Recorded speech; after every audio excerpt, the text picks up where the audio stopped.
So today is November 23rd, 2021, and I am here. This is our second session with Raj Reddy. My name is Hansen Su. I wanted to get back to one thing that you've brought up in previous interviews is you've talked about your definition of computer science and how that differed with some of your contemporaries. Can you talk a little bit more about sort of the difference between those definitions and how that may have driven the work that you've done in your career and the directions that you've gone? When you look at the emergence of computing, going back to Charles Babbage and the early machines, they were doing it because they needed computational power to do numerical calculations and so on. And at that point, there was no specific definition of computer science. So around 1965, when the computer science departments were being formed, there was a question, what is computer science? And the main thesis was, there are computers, there are lots of things happening around the computers, the phenomena, and computer science is the study of the phenomena of computing, around computing. I was a graduate student. I didn't like that definition. I didn't dislike it. It's just that I didn't think it captured the big vision. And my definition was to equate computer science to all of engineering. In engineering, different fields of engineering enhance capabilities, physical capabilities of the human beings. I'm saying in the future, the role of computers and computing will be to enhance all the mental capabilities. Anything we do with our brain, not with the rest of the physical body, will in fact be enhanced through the use of computing. And so the whole spectrum is, what does that mean?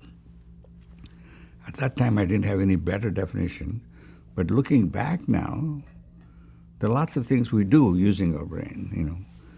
At that time, we thought intelligence did not include walking, speaking, and seeing.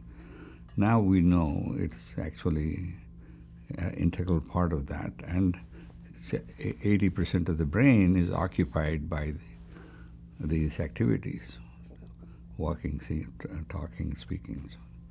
So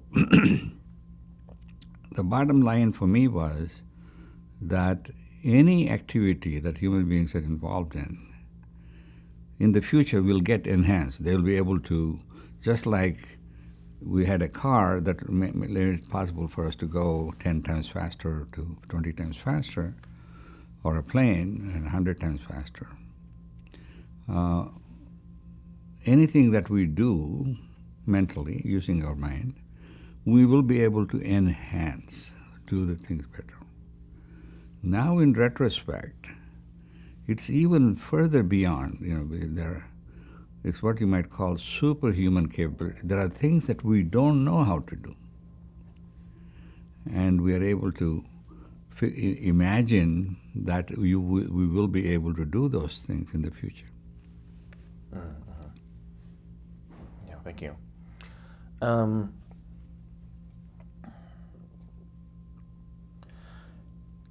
Did the computer science department run into any conflicts with other departments or disciplines over what was within its purview? Yes. Basically, in almost every university, there was this big debate. And some universities like MIT and Berkeley, where electrical engineering was extremely strong, they said computer science is part of electrical engineering. We're just one more aspect of electrical engineering, and therefore we don't need a separate department. We will be it. And that has continued for 60 years, almost till 2018 or 2019, when MIT finally said, we are going to do more than just calling it EECS. We're going to create a college of computing with $1 billion endowment, which will actually interact with every discipline. Any discipline that's doing some intellectual endeavor will be enhanced through the use of computing. And therefore, we need people in all of them. And this was kind of obvious, even in 1985 or 89, I was at a National Academy meeting with David Patterson, and I said, computing will impact every field, including music and drawing and art and everything. So he came up with this idea, computer science and X, for every X, for all X. And I said, that's it, that's exactly it. And so it turned out, in retrospect, Stanford now has a CS and X programs for every X. Well, whoever wants to set up a joint program, it's already streamlined and they know exactly what has to be done. So any department can say, we want to set up a CS and X. And so that you also carried that over to CMU as well. Yeah, absolutely, yeah. CMU and Stanford had no problem setting up a separate computer science department. But those departments were in the College of Science at that time. And around 1990 at CMU, we said, it is more than just a College of Science. It's all of the university, every activity. So we essentially split off the computer science department and created a college of computer science, a school of computer science. And that happened in 1990. We were the first to do it, and since then many others have also done it. But the idea is kind of, it's obvious in retrospect, but at the beginning it was not. It was not even clear there should be a department. There's such a thing called computer science. Right, because originally it was either in mathematics or in EE. Yes. At Stanford it was in mathematics. When I went in there to do my PhD, I had to do all the requirements of a math department. I said, I didn't come here to do math. I came here to do AI and computer science. So finally, I kind of didn't want to go through all the more detailed formal mathematics. So I was actually going to switch to operations research at Stanford. And then my advisor, John McCarthy, said, don't do that because we are about to form a department. This was in the fall of '64. So I stayed on, and right at the end of the year, we formed a department. Yeah. You mentioned operations research. That's interesting because was it Herb Simon at CMU was also very much in that area, right? Yeah. Basically, there were hardcore computer operations research types, Danzig and Cooper and Henderson in linear programming, syntax methods, and so on, were at that time. But interestingly, Danzig came to the computer science department at Stanford around 1969, and it was in 68. That was very good. So they were all more new fields, right? Computer science, operations research, and so on. And we had to find a home for them somewhere, and it worked out.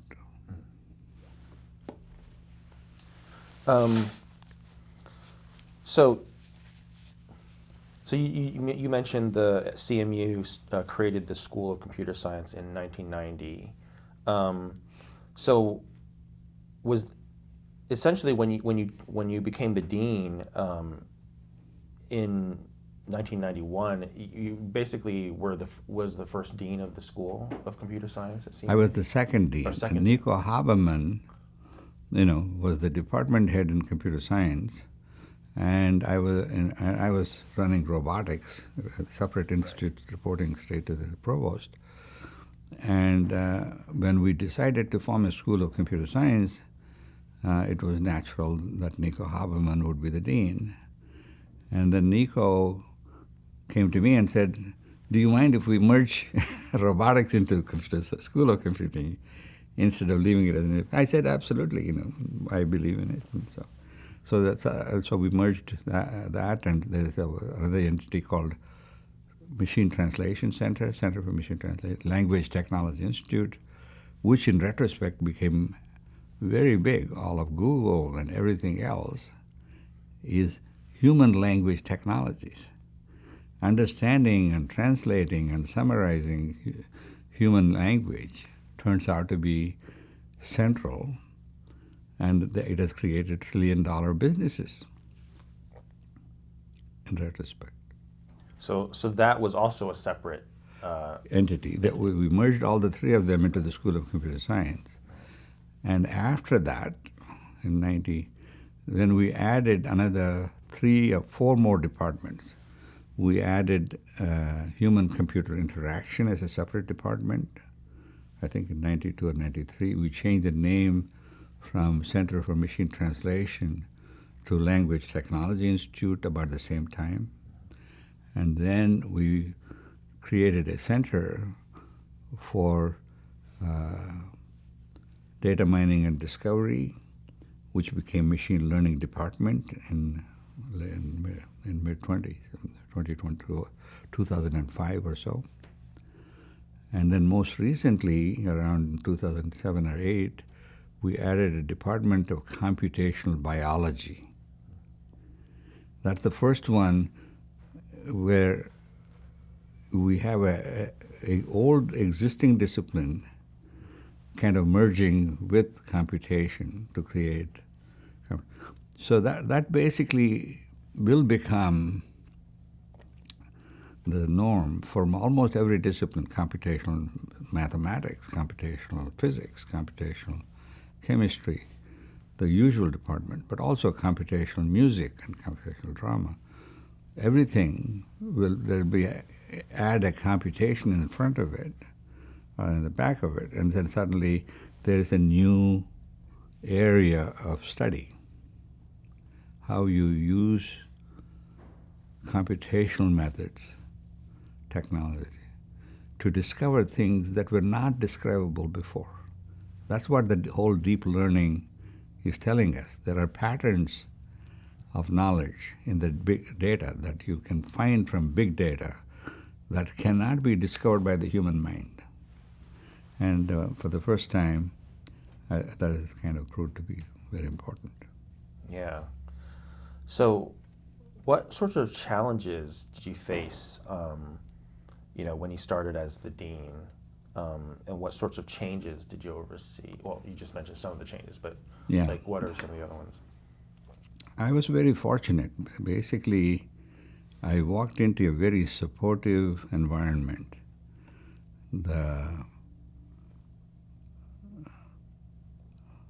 I was the dean. The provost and the president were completely supportive. And so anything I wanted to do, they said, okay. That is unique about Carnegie Mellon. MIT and Stanford, there are enough structures and bureaucracies and rules and regulations. You cannot just create a department. So I single-handedly said, we're going to have a department of human-computer interaction. I didn't ask anybody. I just declared it. And that was it. You couldn't do that, in almost any other university.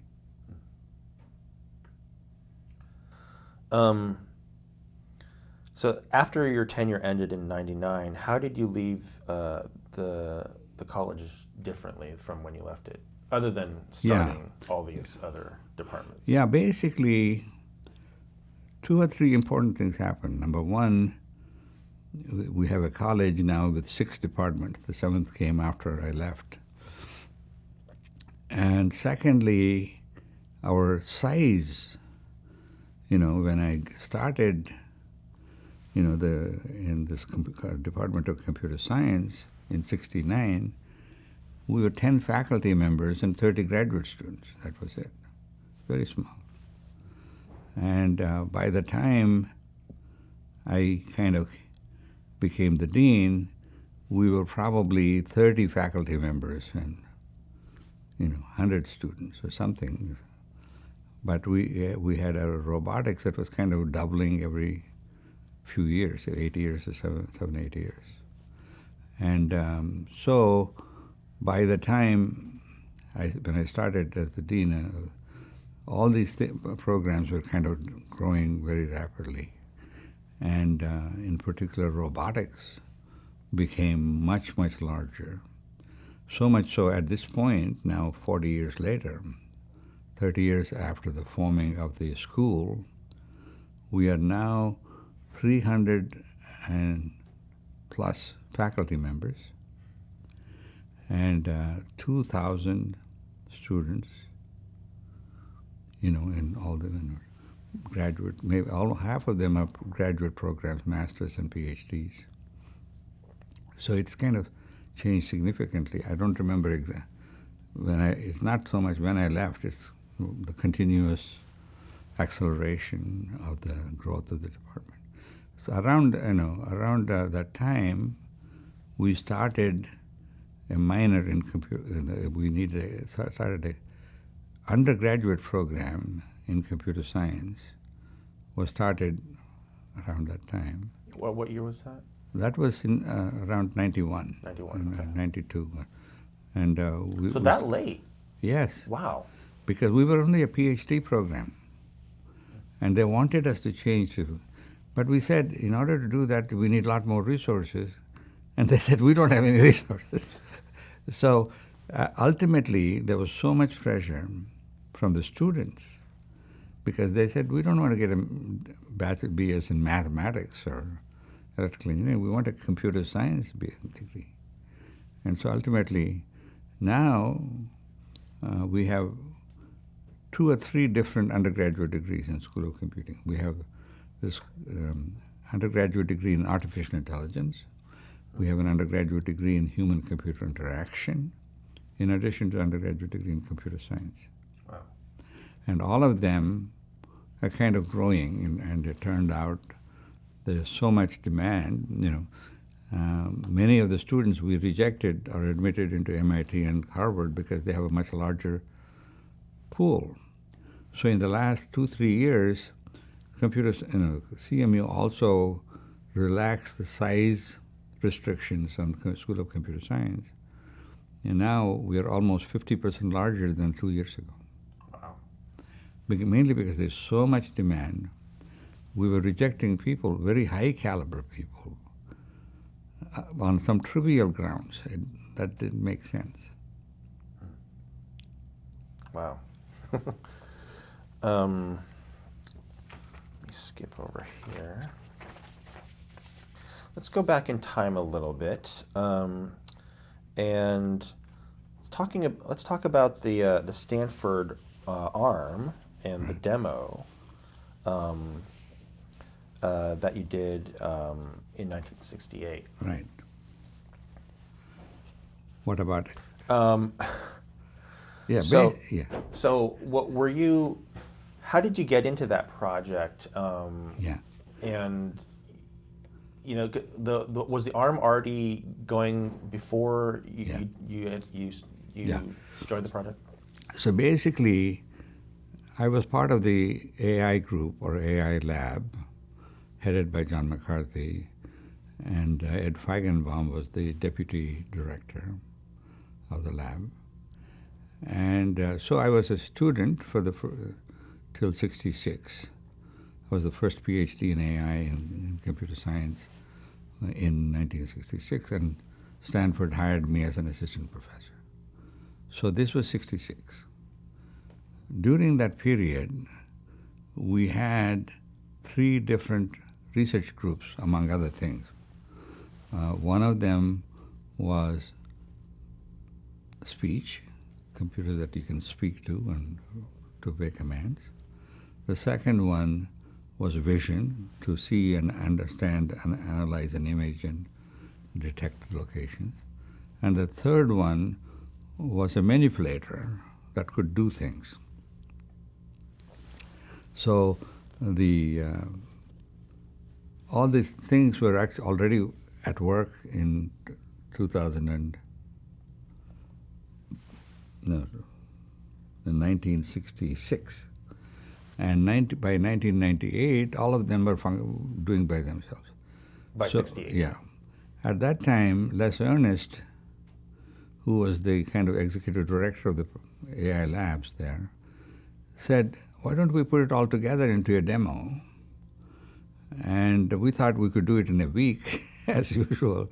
It took us 6 months or a year, because combining all the different programs written by different people in different ways to kind of do a single demo was kind of interesting and difficult. So if you look at that video, here video, you'll find the names of various people in different projects working on different, but they're all there. Some of them are actually in the video, and that's how it happened. I see. It's 3 different projects that merged. 3 different projects combined together to illustrate progress in AI. And what went into the making of that Here video? What went into the making of what? The making of the video. Can you talk a bit more about the making of the video? Basically,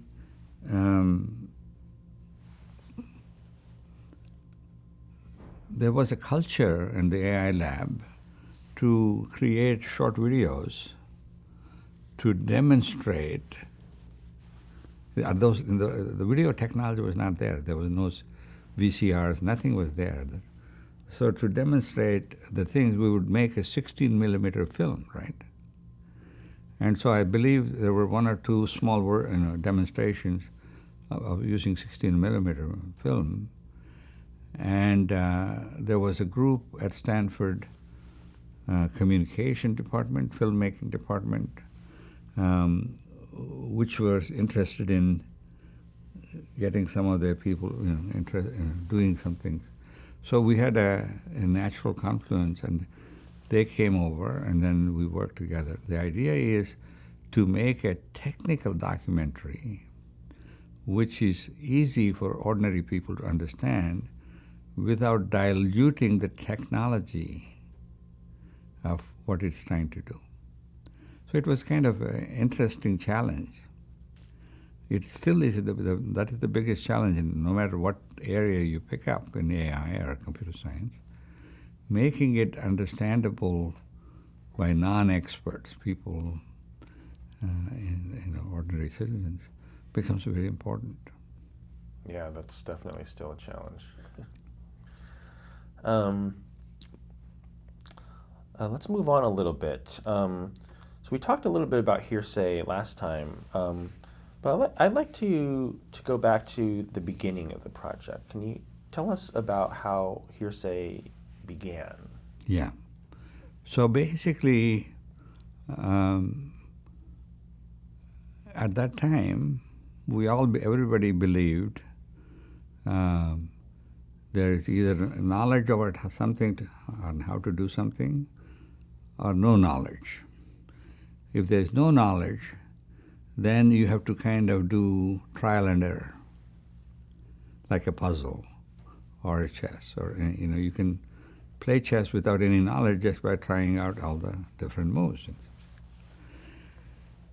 And so the idea of knowledge-based systems was in the air, and the first major demonstration of that happened with Ed Feigenbaum's dental project. And what he said was, here is a major research area of interpretation of X-ray crystallography from looking at to understand, to derive the molecular structure of the molecule that is being crystallized. And there were PhDs in biology who spent a lifetime studying those images of extracrystallography and could infer the molecular structure. And Feigenbaum and Carl Djerassi and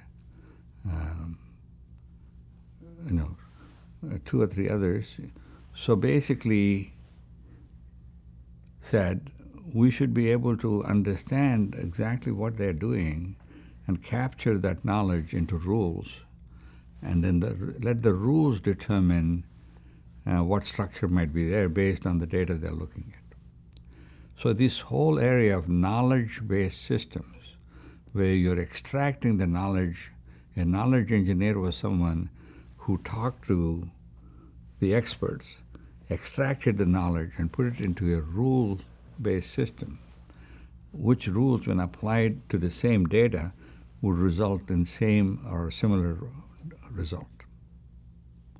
So that was the broad accepted theme for almost all of 70s. And so AI was knowledge-based systems. If you had knowledge, you don't have to do trial and error. If you don't have knowledge, you have to search, like you solve a puzzle, all the different things. So the idea of hearsay for speech was there is different kinds of knowledge in understanding speech. For example, there is knowledge about acoustics and phonetics and linguistics and syntax and semantics of the task, and more broadly common sense and pragmatics and so on. All of that go into understanding a spoken sentence. So the question was, can we capture each of these kinds of knowledge? And then, based on these component knowledges, infer what was being said. The challenge was the inferring of what was being said required getting all these different knowledge sources to talk to each other or somehow collaboratively solve a problem. And the analogy we used was, supposing we took 10 scientists from 10 different countries, each of them speaking English or Japanese or Chinese or German or something, but they have to solve the same problem. That's right. And so so we came up with this model called the Blackboard model. The Blackboard model was, whatever you infer, you write down on a blackboard what you inferred. And the others can see what you are hypothesizing. They may not understand your language. They may not understand how you came up with that hypothesis. All that you're seeing is the hypothesis that I saw these sounds, or I saw this word, or something. And say, if you saw these sounds, then I will postulate it must be this word. Or it's one of these three words. Maybe out of all those words, the syntax and semantics will rule out a lot of the options. And the way, that whole area of how different knowledge sources impact the ultimate recognition. So what we had to do was, in sometimes what we call ablation experiments, we took out the whole knowledge and said, what happens now? So we said, if you don't have syntactic knowledge or semantic knowledge, then you're not going to, you'll come up with you have to work a lot harder to come up with an answer. And when you do, sometimes it may be wrong. And that was the whole idea of how do you solve problems using multiple knowledge sources rather than a single knowledge, like in the case of X-ray crystallography. And that turned out to be an important model, and the Blackboard model was then used. Psychologists love it, and they use it all over. And Feigenbaum and Penny and others used it for some of the other things. And so it was an important model at that time. And the main thing is, here is the basic discrepancy. At that time, at Carnegie Mellon in '85, we had a young professor called Jeffrey Hinton, who then went on to Toronto and then did the deep learning stuff. And his thesis was, look, there may be knowledge. I don't know what it is. I don't even want to worry about it. I want to build a system which will somehow learn by itself. I don't need to know it. I just need for the system to figure out by itself using, when a human child is born and, over the period of time they acquire knowledge, they can't articulate how they recognize the speech. They can't articulate what makes me look at an image and then say that's the door and this person and so on. Because they do it by osmosis. So the question was, how do you build systems that learn from experience? Don't worry about knowledge. Don't worry about the knowledge-based systems. So that was the dichotomy. Basically, one group said, when you see a phenomena, you try to create a model or a theory of what it is and how it works. Then that leads to a set of theories in physics or chemistry or biology, which then you apply to further elucidate the situation. The other one says it's a black box. I don't care as long as it's able to learn by itself and discover all the detail. I will let it discover. So it's turning out our human inability to infer all the rules and all the knowledge, given all the data, is profound. And therefore, the performance of systems where you have to create a theory or a model, a hypothesis and test is actually a theory. Somebody says, I postulate this is the word that is there. And it may be right or wrong, and the test and verification process will rule it out, perhaps. And that was the main result of that time. And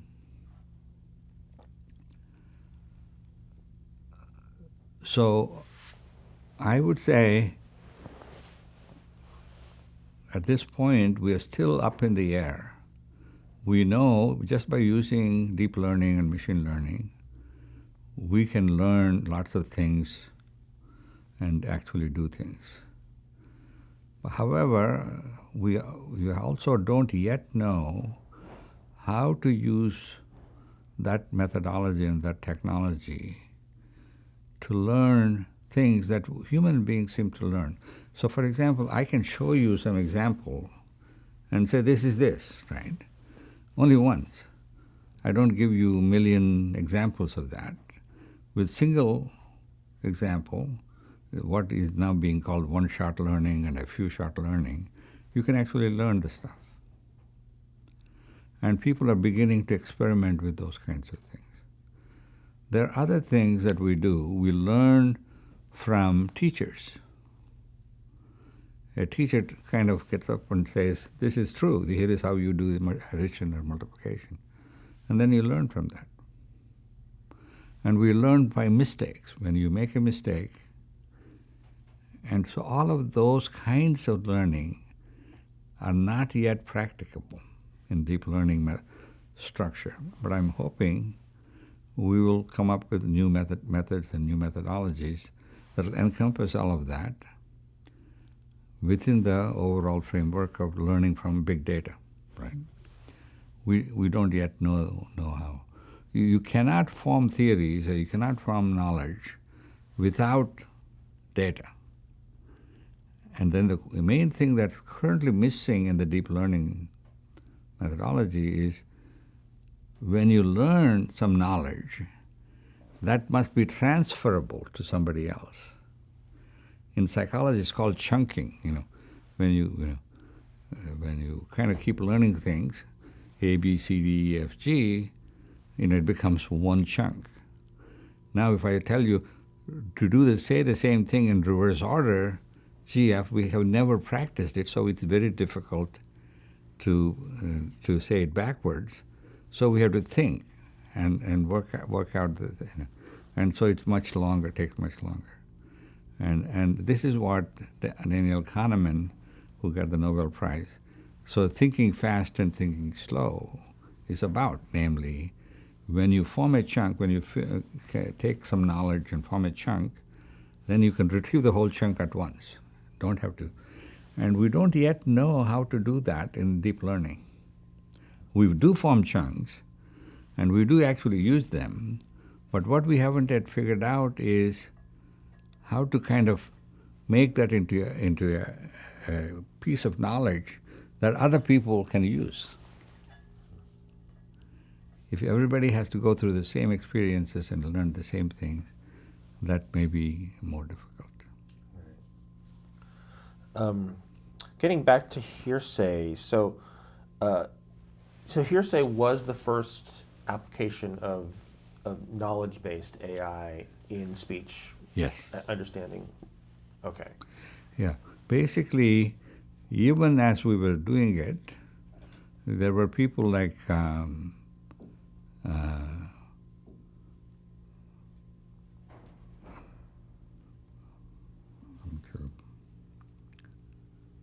Jim Baker, who did the Dragon system, were already coming into our group saying we need to begin to use statistics.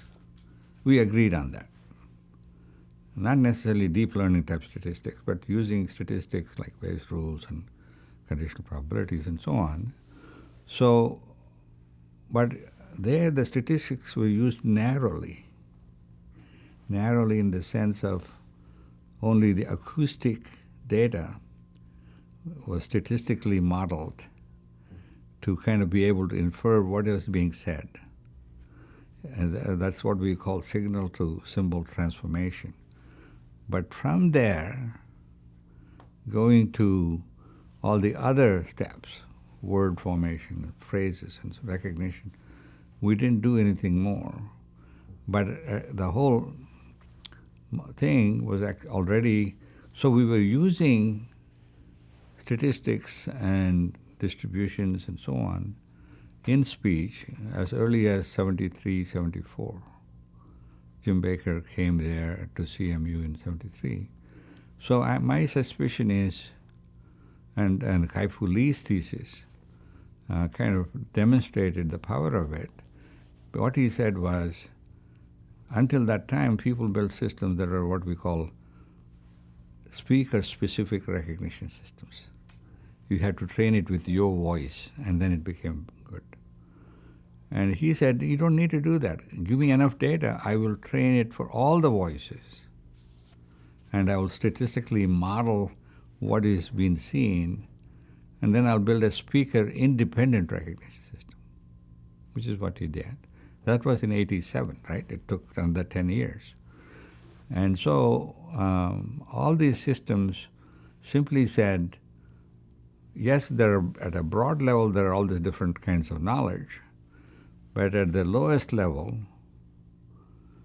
modeling of sounds, of what is being said, has to be done statistically. And that's what we did. And it worked beautifully, and then, but we never, we never said we're going to learn all of that from raw data, right. Semantics and syntax and all the other stuff. And the current effort in both speech and language understanding and image understanding is to kind of assume you don't know any of it, learn all of the levels completely from scratch. Okay, so even in SPHINX, the other levels were still, there was still a model, there was still Exactly. Okay, that somebody had to hand tune or construct. Exactly. Okay, interesting. So yeah, I how you've already touched on this. I kind of wanted to hear you explain exactly the ways that the three systems in the 70s, Hearsay, Dragon, and Harpy, differed from each other. Yeah. So basically, Hearsay was was using the Blackboard model.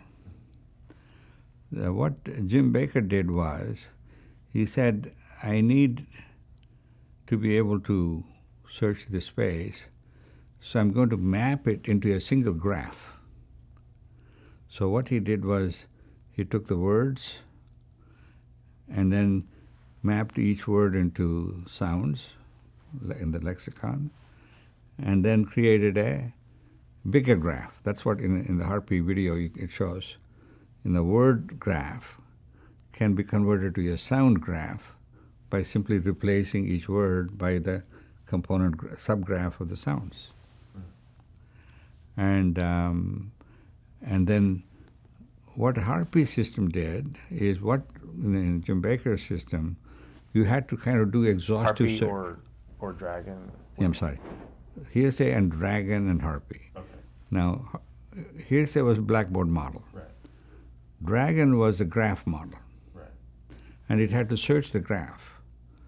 And it searched every path and calculated the probability it could be one of those. As long as you can represent what you can say in a huge graph, finite state graph, then you can calculate the probabilities of every path and find the path with the highest probability and say, that's what you said. And at that point it was clear, that's fine. It's just that doing an exhaustive search of every path was taking an hour for every sentence.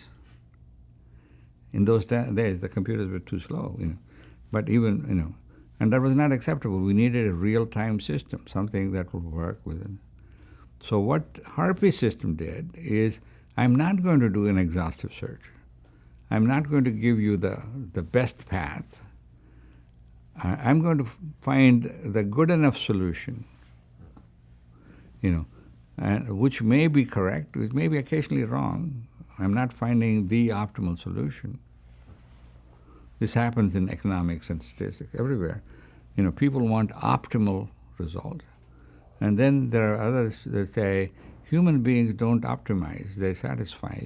They just find a good enough solution, because when you're traveling on a path, go from San Francisco to San Diego or San Jose, sometimes you may take a different path for no good reason at all.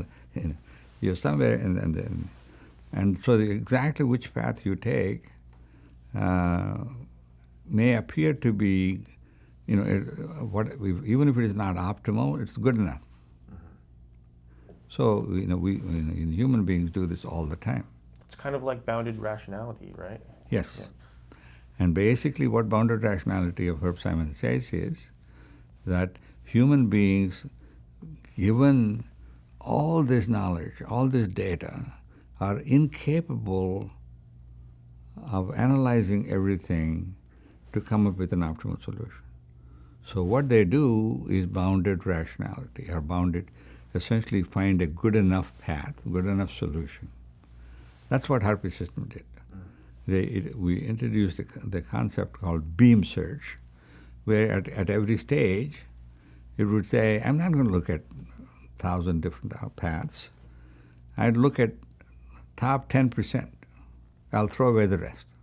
I'll assume if the probability is pretty bad, it's probably not going to be in the thing. There may occasionally be a path where it actually is the right one. You find this now when you're dictating into Siri or messages.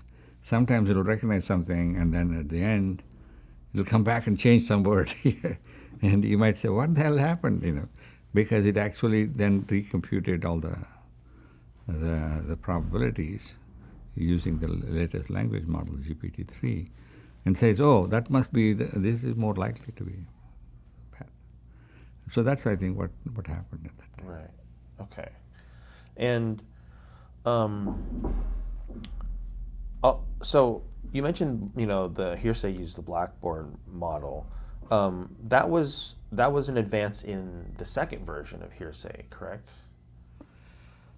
Yes. No, even in the first version. Oh, okay.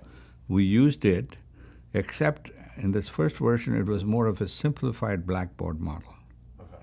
And the second version, Hearsay 2, we had people like Lee Ehrman and Victor Lesser and Rick Hayes-Roth, who brought a lot more brain power to the problem of how does a set of independent agents, how do they interact? Because people are putting in something. How do you focus of attention? What do you look at first, and what do you look at next, and how do you? There are a whole bunch of issues in a distributed system of that kind. In fact, if you look at Victor Lesser's subsequent career, it is all about distributed agents. How can a group of agents that are kind of doing different things interact with each other and find solutions? It's a very interesting area. So is that what you say was the most significant advance from Hearsay 1 to 2? 2, yeah. Okay. Is the just more sophisticated distributed agent agents management? Exactly. Okay. So that part wasn't there in the first version? No. Okay. Or it was there, in a very simplified manner. You essentially say, I don't know how all these things work, but we'll pick this particular alternative and see where we go. Right. Okay. And even things like, for example, in Hearsay 2 on the video, we use. There was a lot of debate about semantic models. What is semantics? Where does it come from? In any given situation, how do you use semantics? So it turned out, if you use the task of chess, you know the chessboard and all the possible alternatives. And you can't just use the words, pawn to king 4. You can't say 4 con, king, because there's a structure that has to be said. And even if you you can't say pawn to king 5 or some other thing, because that's not legal semantically. It's not a legal move. And so what was happening was syntax was constraining what words you can use, and semantics was further constraining what sentence structures by eliminating all the sentences you could not say, because these were only there are only 30 legal moves. You can only say one of those. You may say it slightly different way, pawn to king 4, or to king 4 pawn, or something, some reverse order. That may be legal, but lots of other things are not. And so that's what was done. But that works for a very bounded area like chess, but for regular speech, that's much. The assumption is it works for everything. That is, human beings, when we come in, when you say suddenly out of the blue, do you want some coffee? And there's a whole amount of context. It's in the morning, and people come in and they might want a cup of coffee, and so it is the social behavior. There's a whole set of things that have nothing to do with, do you want coffee, something. And to determine, you could want any number of things, million things, to determine, you're talking about coffee, means you need to understand the semantics of the situation. It's just that we were lucky enough to find a task like chess to demonstrate the power of semantics. And at that time, we were all talking about syntax, semantics, and so on. We didn't know what it means. And what we did know by the time we were done is each of these knowledge sources is constraining the alternatives. It's saying, of all these things that you put up, I'm not going to consider any of them because these are not likely, cannot be used. And therefore, they're automatically rejected. And even if they may be used, if they're of very low probability, then it may still be rejected. And so, there's a whole set of interesting questions of that kind, where you might say, you want to have breakfast, okay, eggs, bacon, all those words. You might say something like, I want to eat kiwi fruit or something. That's something very unlikely and rare, but you might say it. And how the question is, how do you deal with improbable words when they are actually being said? In the most current systems, simply reject it. And they won't even give you the thing, and that's when you get wrong answers. And this usually happens in Siri-like dictation with names. You say an Indian name or Chinese name or something, it doesn't know how to deal with it. And so it'll make up an English name, and you have to physically go and manually correct it. For yesterday, I sent a message, I said, Hansen, I'll be there tomorrow morning. It misspelled your name. It's an E-N, it's misspelled A-N. Right. If it was smart enough, it should have seen the message came from Hansen with an E and would have put it in. It wasn't. And so the net result was there was a mistake. I said, he will understand. I don't need to correct. I just said send it. So it turns out we tolerate a lot of the error in text messages because people understand it's not that you didn't know the name of the spelling, it's just that it was not worth extra time to correct it. Hansen or Hansen, it doesn't matter how you spell it, you knew what I was saying. Right. Going back to these early systems, Hearsay, Harpy, and Dragon, what sort of hardware did they run on? All of them were using PDP-10s. Oh, okay. Because that was the mainframe computer we had at Carnegie Mellon. And at some point in 1975, we were coming close to a major demo with DARPA on the thing. We need a lot of computing power. So at that time, we ordered a second PDP-10.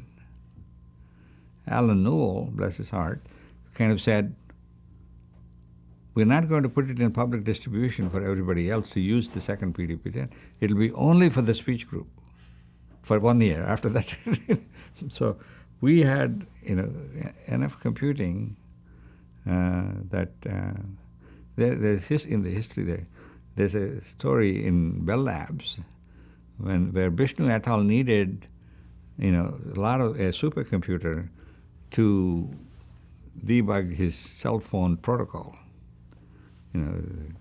And he used up the budget of the whole acoustics department in 1 day. And so the question was, what do you do? And to their credit, the director at that time, I think Arno Penzias, said, well, we are just going to buy a computer, another supercomputer. We are going to call it lab equipment and put it in his lab for a year. After that, we'll figure out what to do.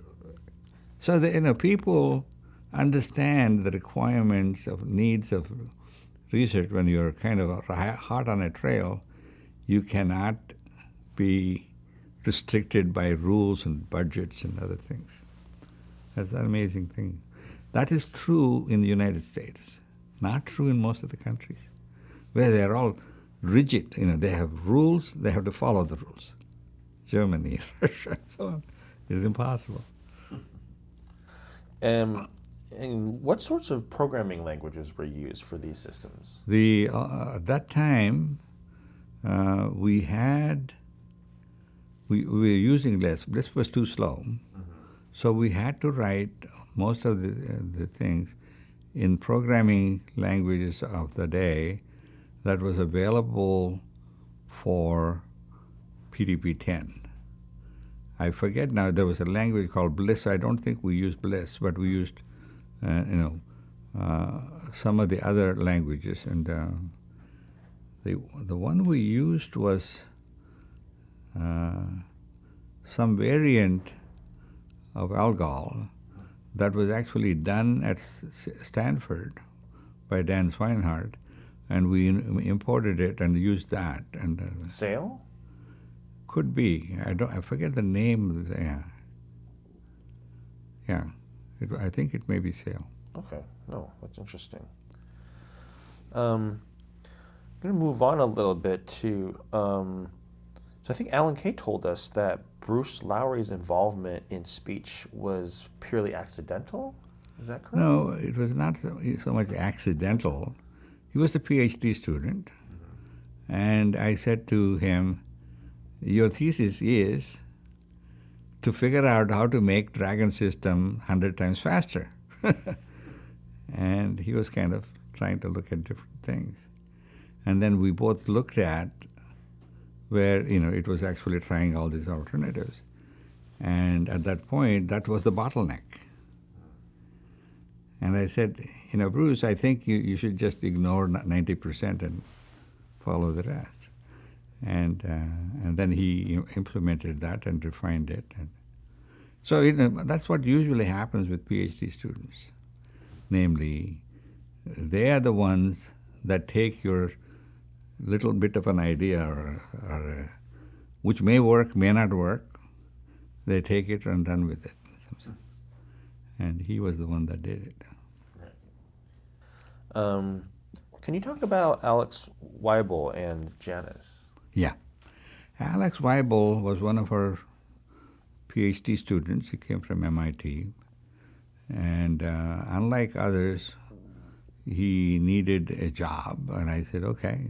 We gave him a job. And so he was part-time student and full-time employee. And he was working on a number of things. And at some point, he was no longer part of the speech group I was running. He had other funding and he was doing other things. He was also a professor at Karlsruhe, so he had a dual appointment, an appointment at Carnegie Mellon and also an appointment at University of Karlsruhe in Germany, where he is from. Oh. So, and he had a lot of students there working on the same things. And at that time, we were trying to build systems that can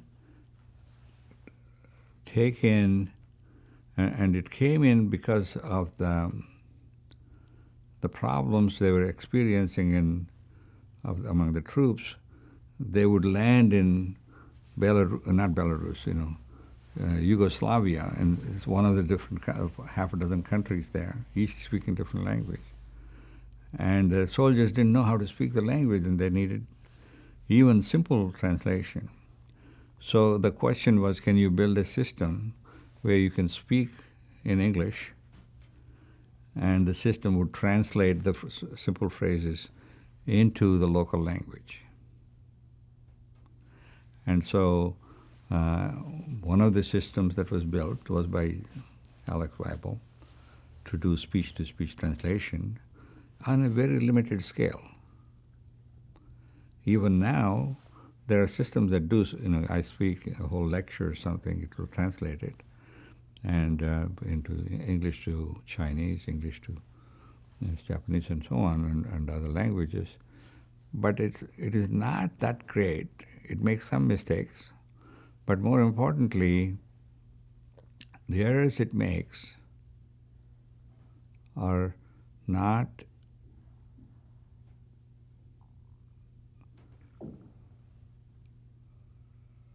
directly attributable to the inherent language. It's mainly because of the vagaries of the system implementation. So we can actually demonstrate it. There's an app these days called I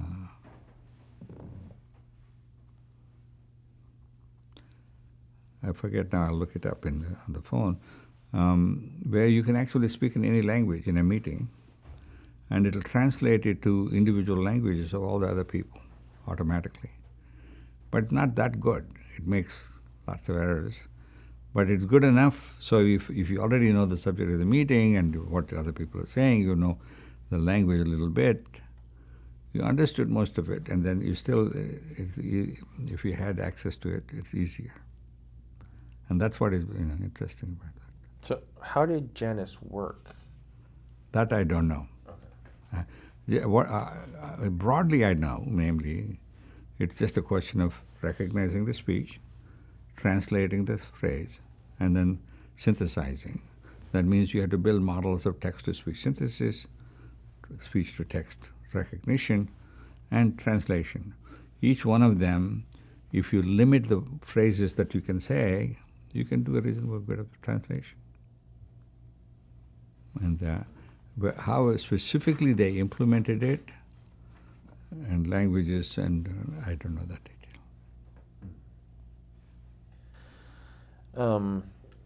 Can you talk about working with Takeo Kanade? Yes. Takeo was one of the early PhDs in computer vision in Japan.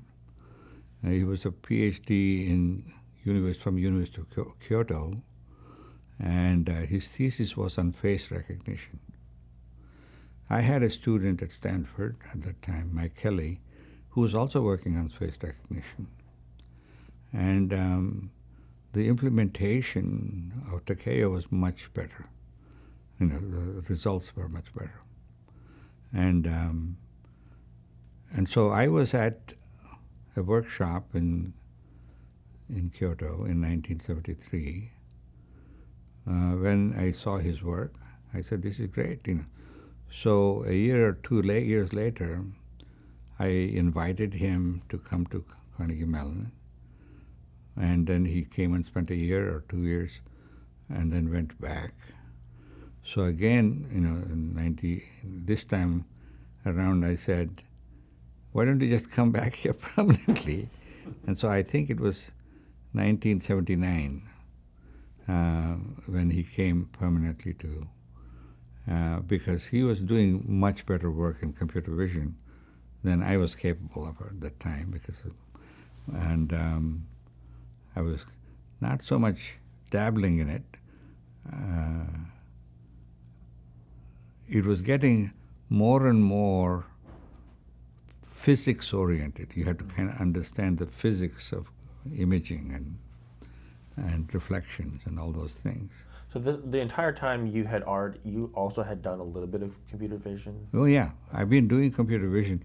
Only after Takeo came to CMU full-time, I said, "Takeo, you take over this area because there's no reason for me to duplicate what you're going to be doing." So I stopped at that. Right. And so he came after Robotics Institute had already started, or about the time. Around the same time. Robotics Institute was started in '79. He came few months before or after, initially as on a temporary basis. Then I convinced him to stay on permanently, and then we gave him tenure at some point. So he was very central to all the computer vision works, because we were doing a lot of autonomous vehicle work also at that time. All of that needed computer vision, so he took care of it. Right. So did you have any collaborations? We did. We have a number of early papers that we published together. At some point, I said, "You're on your own. Do whatever you want to do," and that worked out. Right. he was really great.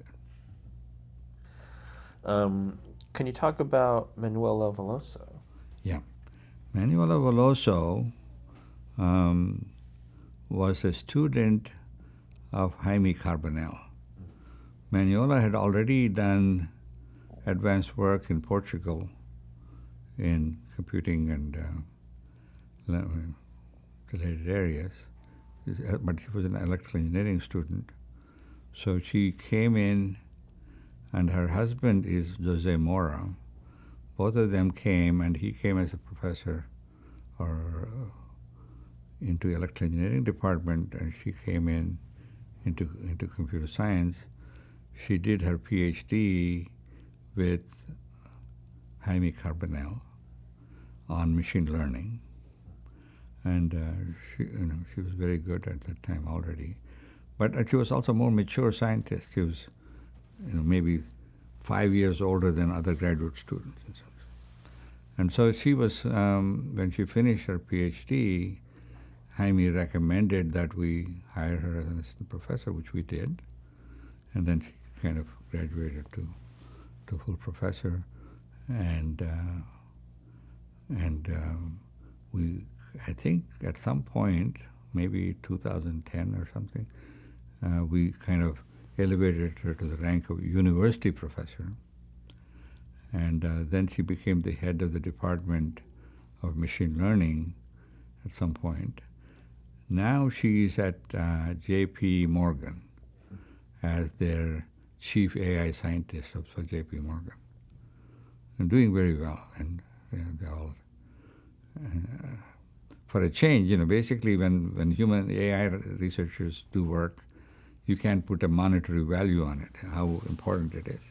So when she was working on robot teams playing robo soccer, they said it's cute, it's interesting, very, maybe good AI research, but what do we care or something? And when she went to J.P. Morgan, applied the same ideas to money, she was saving them billions of dollars. In particular, a simple thing like fraud detection. Part of credit card fraud detection turns out to be billions of dollars of business losses annually, and it's all assumed that they take that loss as given, and so even if you can eliminate 10% of the losses, you would save significant amount. So there are lots of areas in banking systems where enhancing the capabilities of any activity, making it better or more accurate or more, turns out to be worth lots of money. And it also is, banking, like everything else, is a big business. The number of transactions per day they have to handle are in tens of hundreds of millions. And they have to check every transaction, make sure it's legal transactions before they can go forward. Right. So is she still part of CMU also, or is she fully? She's on leave. She's on leave. I was saying she will probably not come back. She's at J.P. Morgan. She's kind of head of a group. 5,000 people or something work for her in different places. So it's difficult to decide, and also they probably desperately want to keep her because she's one of the rare talents, and so it's unlikely CMU can match the salaries of J.P. Morgan.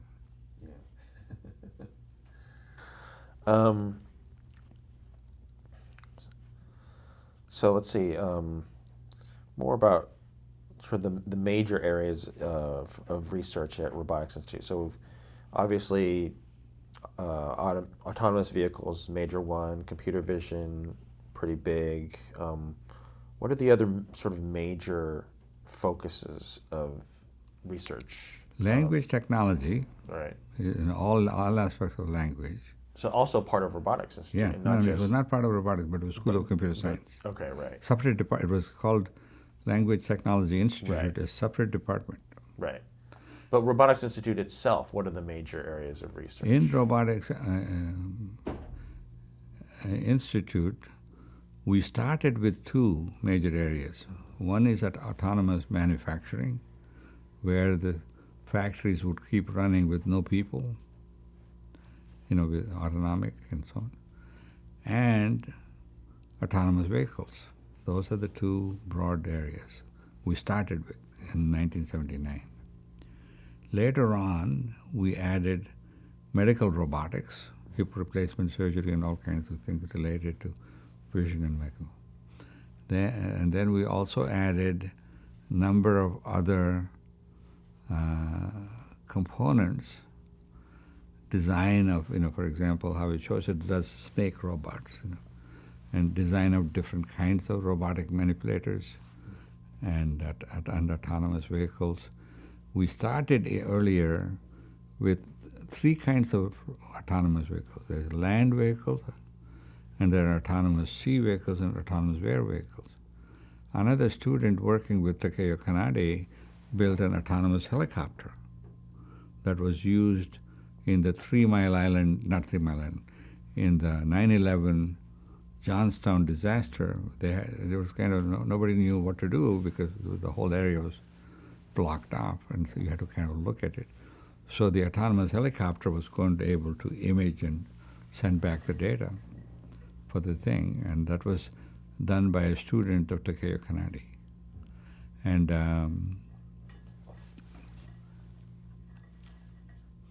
the autonomous sea vehicles, we started some work because the Office of Naval Research was funding us, but we were not near an ocean front like Woods Hole or something, so it never took off. We could have done it, but that means we would have had to set up a separate lab in some other location. Sometimes it's easy to do and sometimes not. So those were the early things. And then medical robotics came later. And then we started also an activity on applied robotics.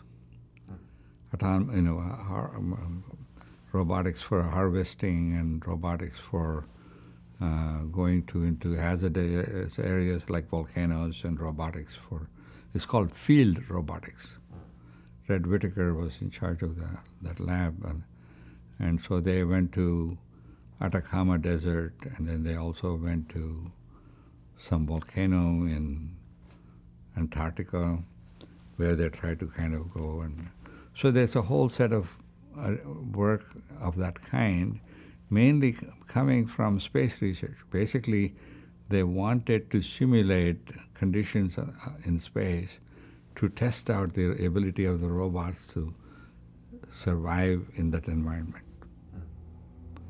So there were a whole bunch of things. And then the first time we used deep learning or some kind of is when one of Kanade, Chuck Thorpe's students, actually used deep learning to learn to navigate, collect the data, get the features from the data, and then based on that, navigate.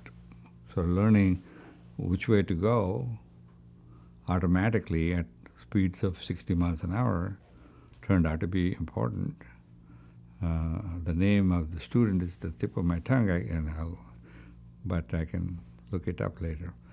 And so that turned out to be the first major demonstration that you can build autonomous vehicles without having to physically program every step of the program. It would learn from experience. And that's what almost every system does now. The only thing that they don't have is there are things that, not all experiences are there, and they're not able to occasionally make a mistake. The second thing they're not able to do is deal with ethical questions, saying, if you go this way, you kill one person. If you go that way, you kill two people. Except this person, had nothing to do with it. He was just wandering around. Normally, you would not kill him because you would just go plow into whoever is in the middle of the road, and by this strange decision, you're killing somebody who is completely innocent. And there is a movie called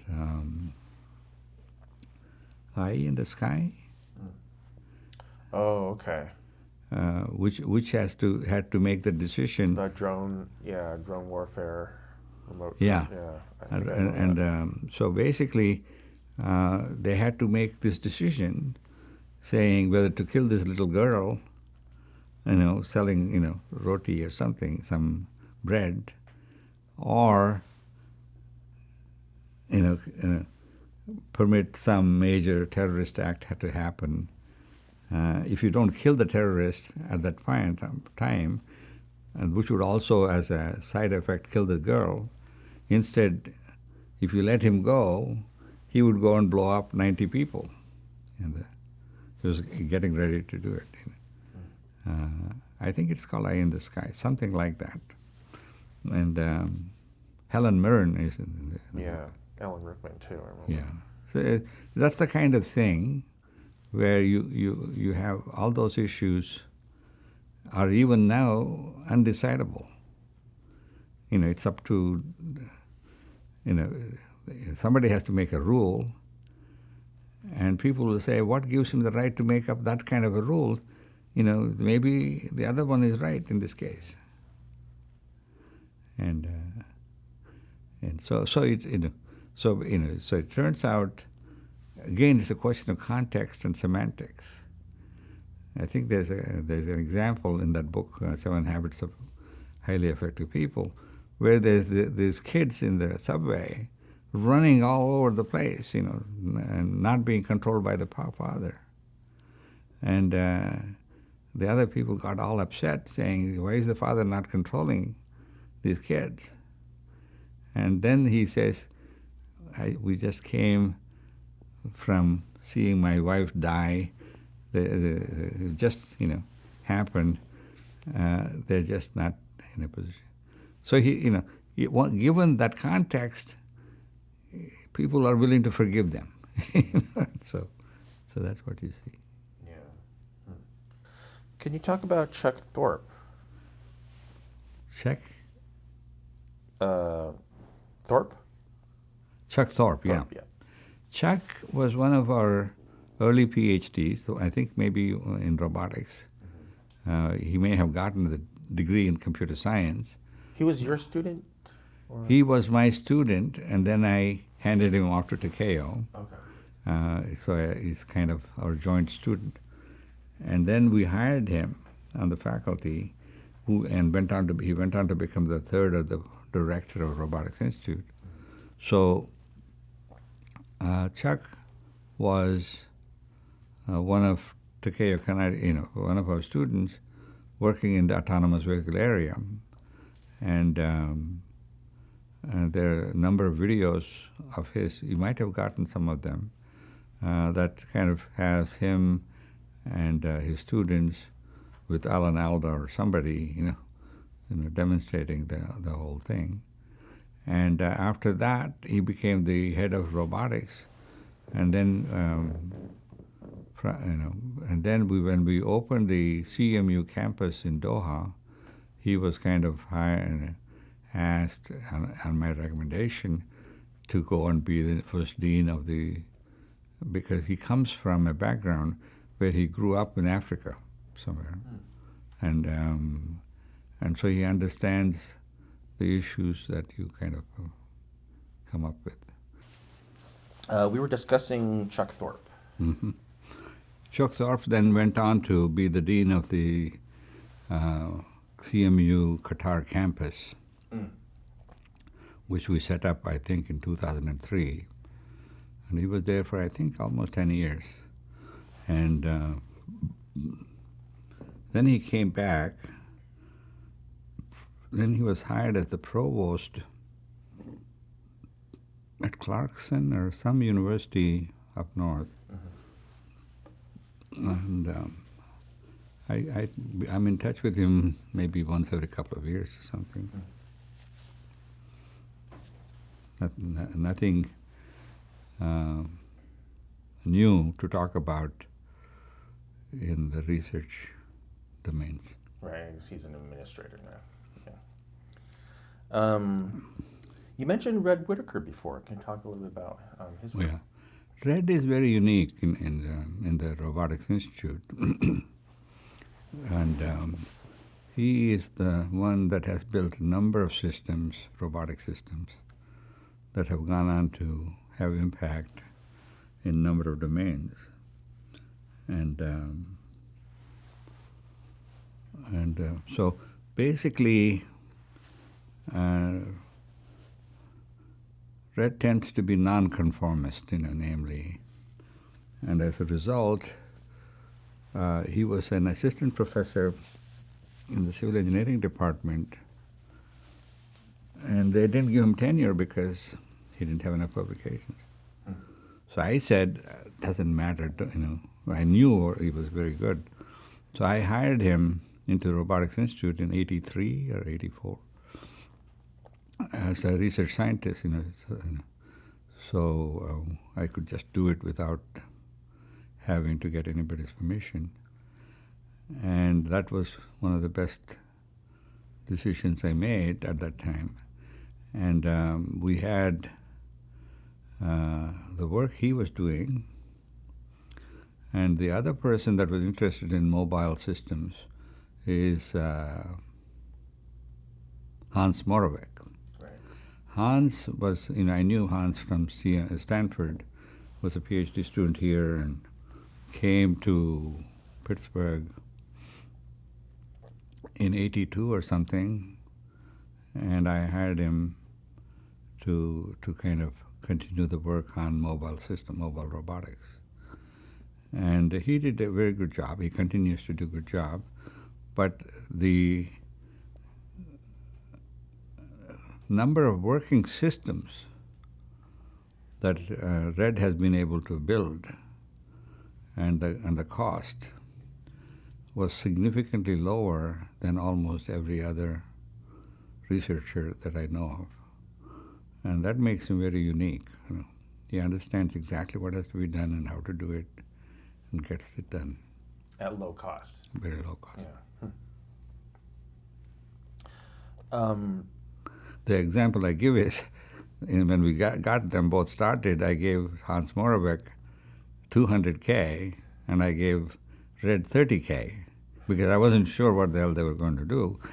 And for $30K, Red delivered more than for the $200K.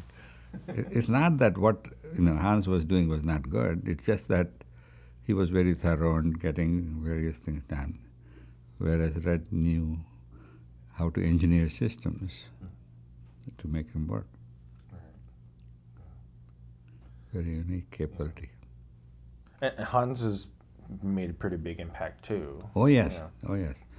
For example, the books he has written, the robots and the subsequent book, have had a major inspiration in Singularity. For example, he projected, that was the first book, that projected that we would reach singularity by 2040.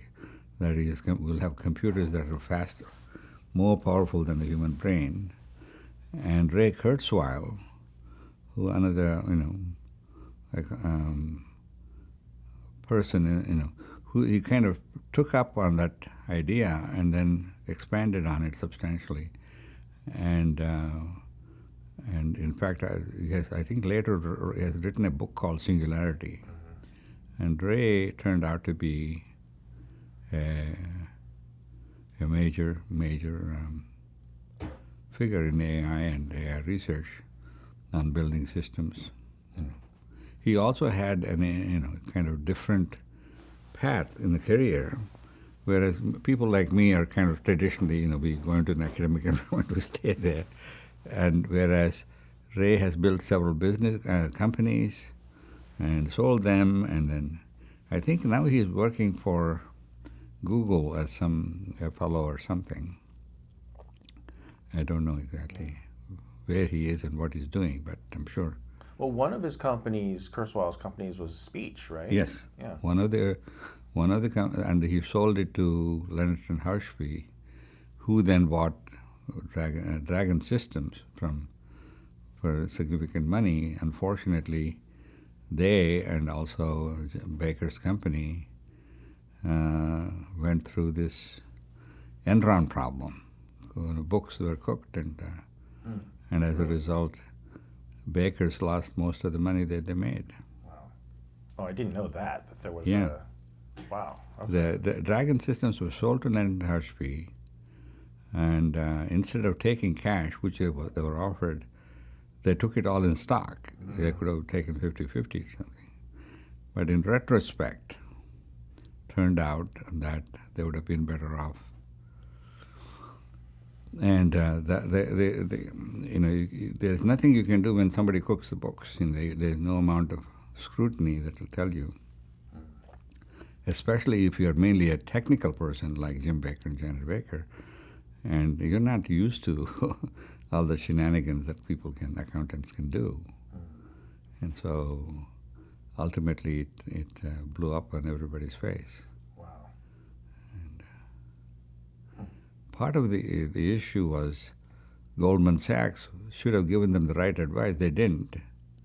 And then when they went to court, they said, well, in the fine print, we've said this, and this, therefore we're not liable.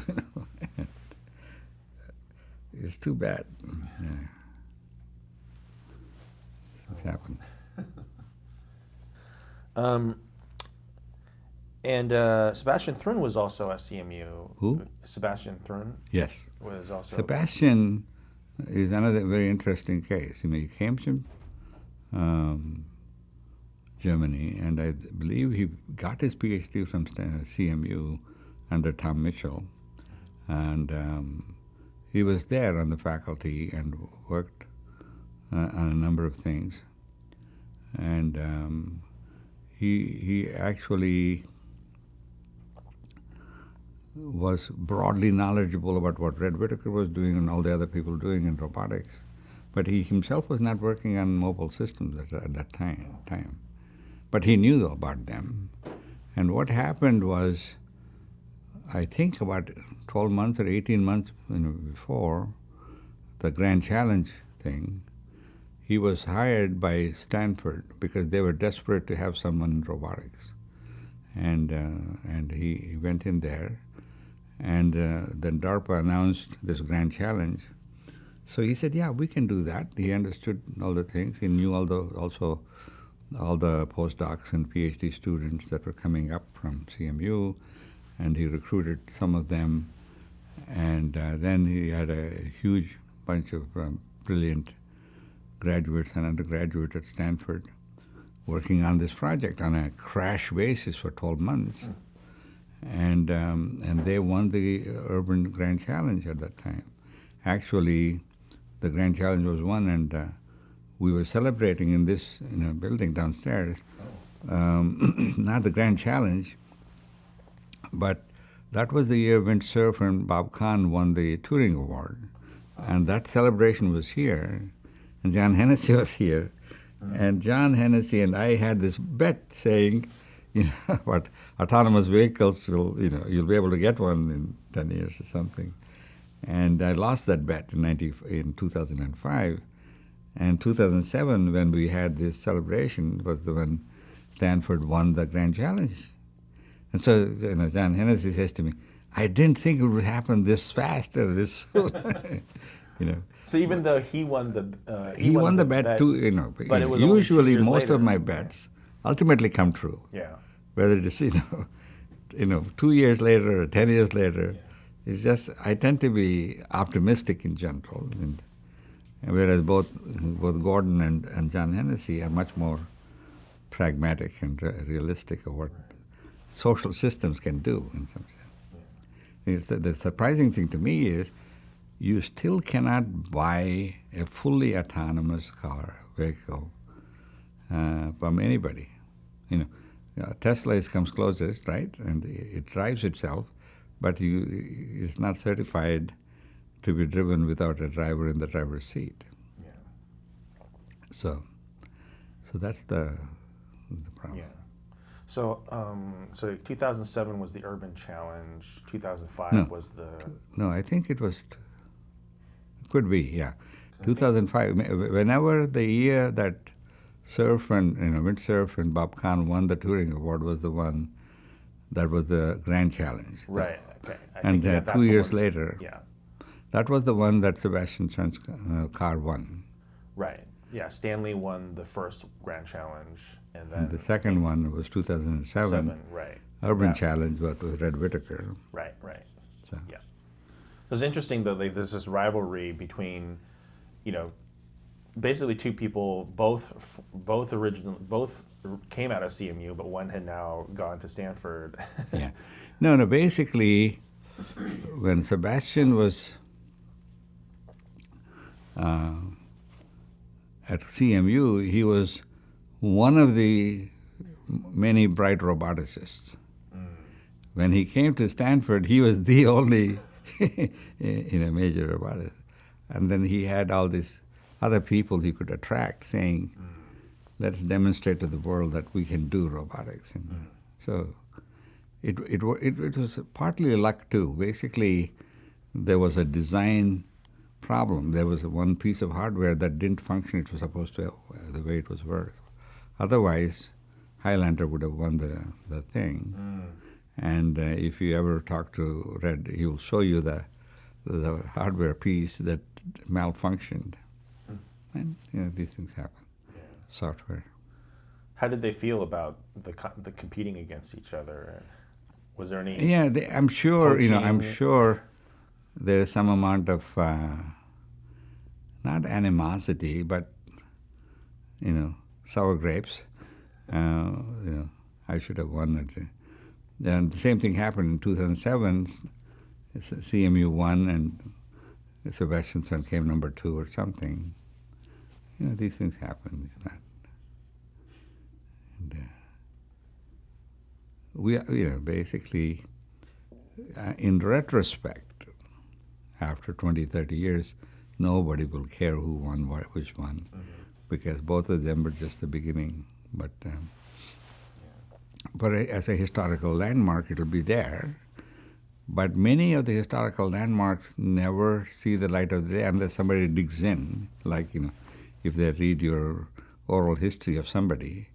But otherwise, only a few things, like Wright brothers inventing the plane and the human powered flight, will stand the history of time. And when you look back, in computing history, the internet and the World Wide Web and the smartphone will probably be the 3 that'll be remembered in history. The rest of the things.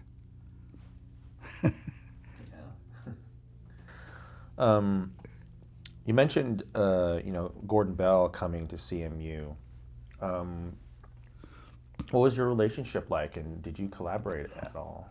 We didn't collaborate, but we worked together on projects where he was the prime mover.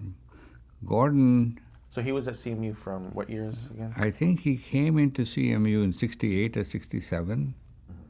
He was there from DEC, and he was promoted from associate professor to full professor in 68 or 69. I came in 69, and we overlapped for 3-4 years. And because of Gordon's connections with digital equipment, we were able to get all those computers pretty fast and maybe at lower price than otherwise. And then he went back to DEC because they wanted him, and so when they did the DeVax computer and others, and again Gordon had to go back and do the things. So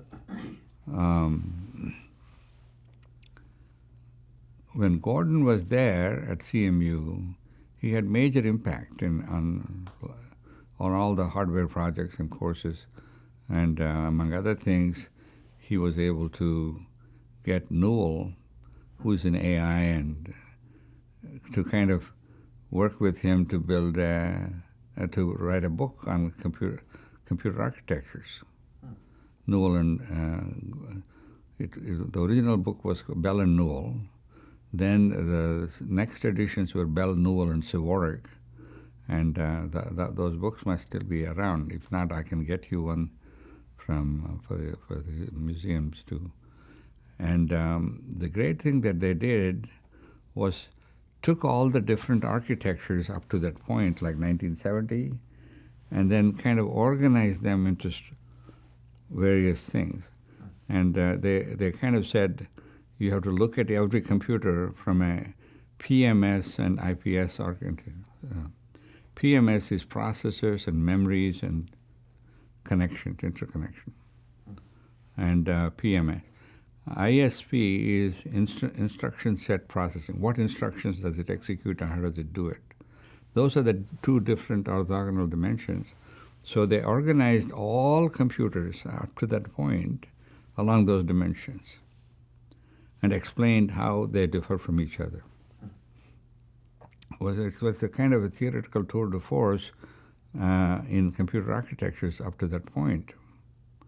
And so then we were building something called multiprocessor system, a 16-processor with crossbar switch. These days they're all on a single chip multi-core processors are connected that way. And at that time, C.MMP, was using the notation from the book C computer.mmp multi-processor systems. So anyway, and Gordon had his impact on at that time on the thing, and then only when Hearsay and Patterson's book came out 10 years later, or 15, 20 years later, that became the standard textbook. But before that, it had been the Bell. Yeah. Bell and Newell. So Bell and Newell, and Bell, Newell, and Symbolic were the things. I might even have a PDF version of it. Cool. And of course, then Bob Sproul also came to see Yes. you. So there are all these different linkages. Now, Bob was a very interesting person, very important in computer graphics and other things. It turned out, Bob Sproul was a graduate student at Stanford when I was at Stanford. So I knew him from that time. And sometime around that time, 1965 or 66, he left and joined NIH as a fellow. That was at the time of the World War, Vietnam War and so on. And he didn't want to go fight, and he didn't want to go through the draft thing. So this was an alternative service that was permitted to people, or technical people with technical competence. So he was hired in that capacity, and he went and spent a couple of years there. Then he came back to, after he finished his PhD, came to CMU as a professor, assistant professor. I don't remember. What year was that? I believe he came in 76 or 77 or one of the 78 here, and then we in 1979 we hired Rick Rashid and Gene Ball, and all of them were involved with the Alto, Xerox PARC Alto computers, using it and so on. At CMU? No. Rick Rashid was at Rochester as a student, and then came to CMU after his PhD. Right. Gene Ball came with him. He also had his PhD. And the common Sproul thread came after he had been at PARC also. Yeah. Okay. The common thread was all of us had some interaction with PARC, and all of us contributed in various ways. And I believe when Jerry Feldman was the other faculty member at Stanford with me in the 66 to 69, when Jerry went to Rochester as the department head of computer science, and then Rick Rashid, who was a student at Stanford, went to become a graduate student at Rochester. Okay. So so he came from Rick Rashid and company and came from there. By that time, Bob Sproul was already at CMU, and in fact, Alan Kay also came for a year, I think. Right. So, and then Bob stayed, and his wife was a professor in the cognitive science department. Together, they were. At some point, he was kind of responsible for our computer networking project, broadly conceptualizing, but then other people came and took it over. So he became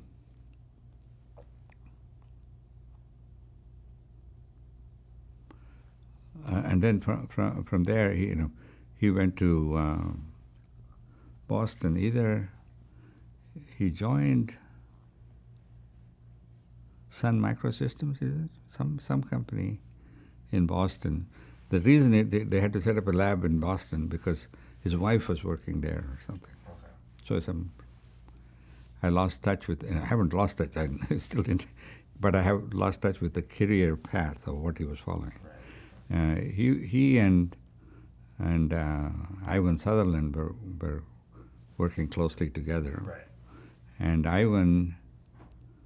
either Ivan brought Bob Sproul or the other way to CMU.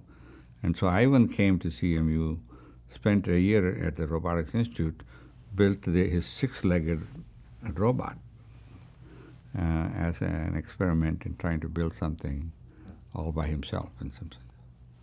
He even machined all the parts and so on. So that was in the early 80s.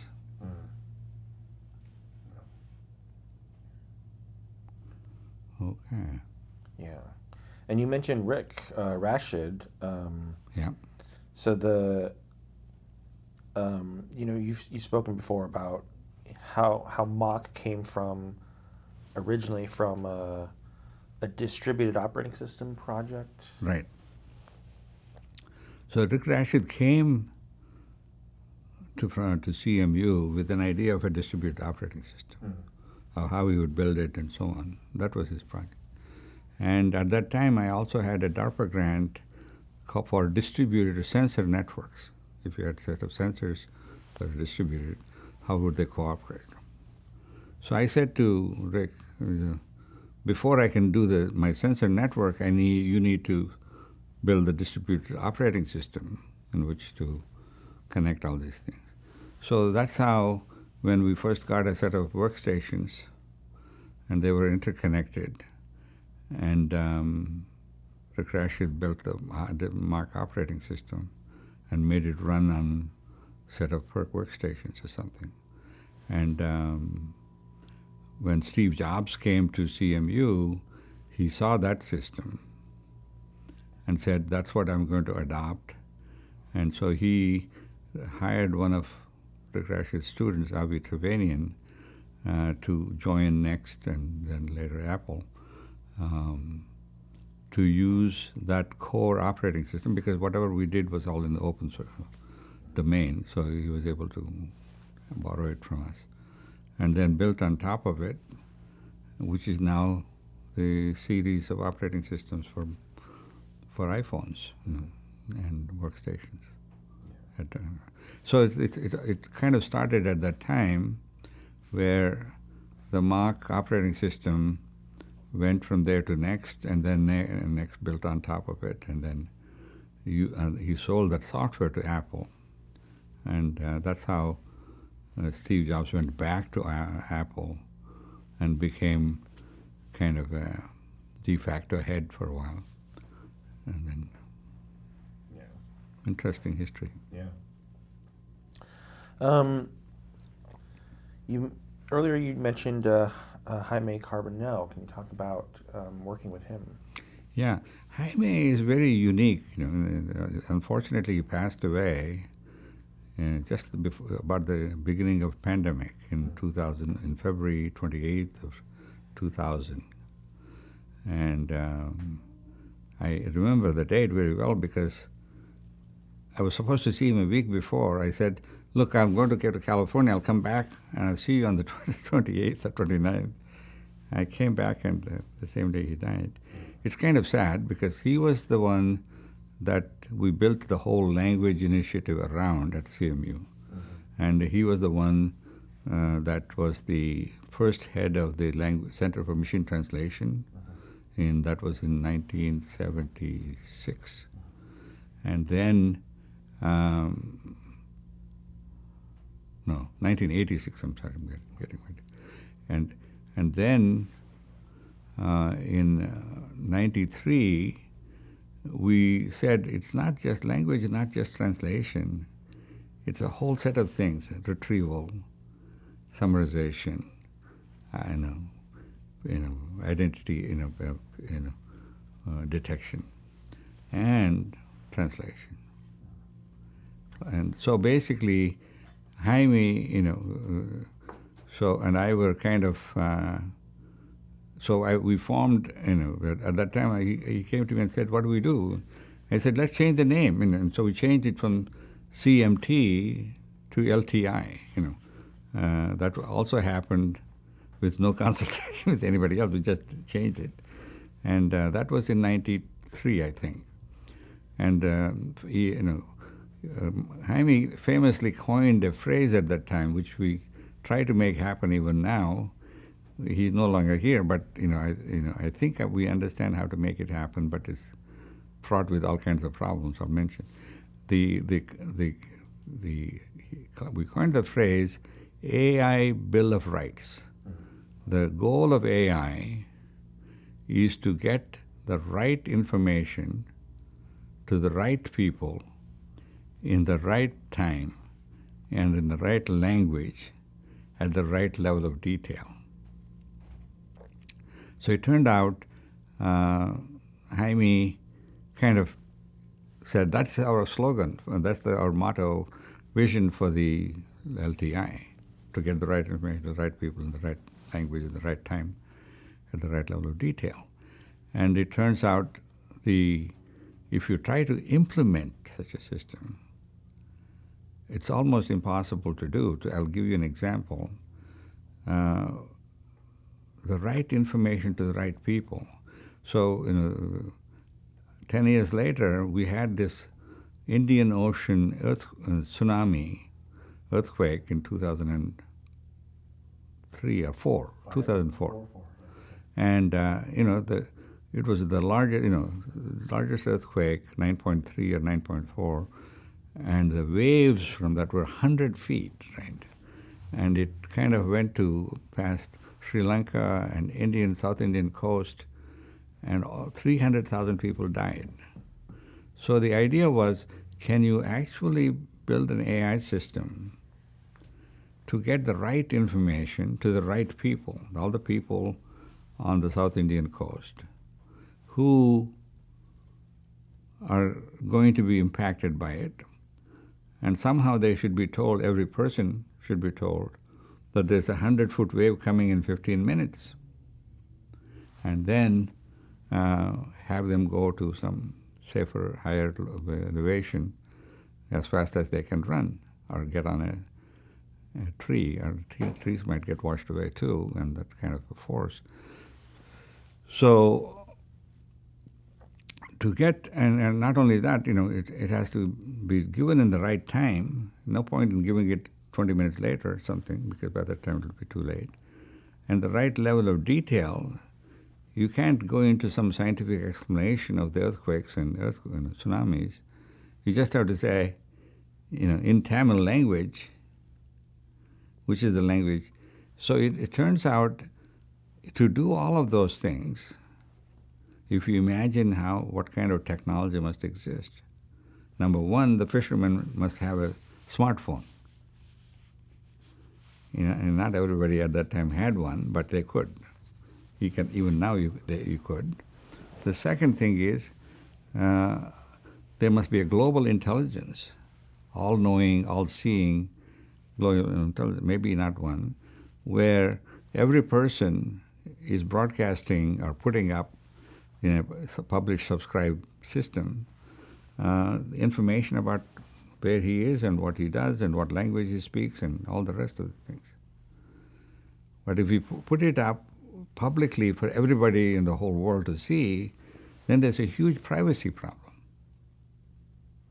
So the question is, how do you organize the posting of the information so that he can get the right warning in the Tamil language in the right level of detail? Turns out to be a very interesting, challenging problem. You have to anonymize the data, but the data must be known so that if this person has to be notified, he can be notified. So people will say, how can that be? There's no privacy then if somebody can track you down and send you this information. And that's where the system design becomes a very important issue. You can do it. It's called differential privacy, where you actually aggregate the information for the purpose of who needs to know, and then you say, these 1,000 people all have this property. They're all on the South Indian coast. And then an independent system has to simply reach out to all the 1,000 people and say, what's going to happen. So all of that is doable. It requires creating an AI with God-like properties, omniscient, all-knowing, all-seeing, all capable. And we can do it, but it requires solving a number of technical problems, which I think will be solved because the benefits that can be had from such a system are great. Whether it will happen in 5 years, 10 years, or 50 years, I don't know. It depends on ultimately people recognizing. It's like COVID. Once COVID became a major problem for the whole, globally, whole world, they had to come up with certain restrictions, regulations, which people did not accept or did not like.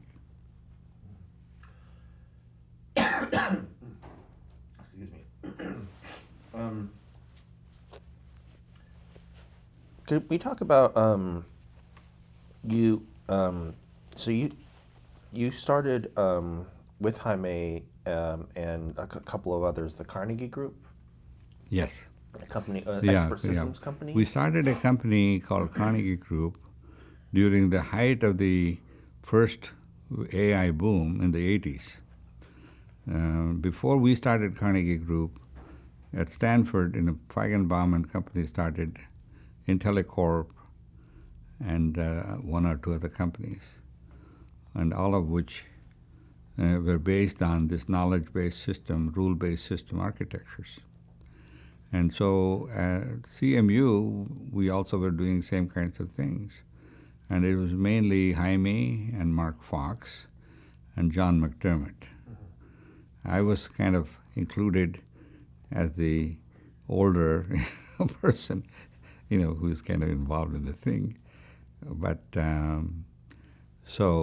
we formed this group called Carnegie Group, and to provide AI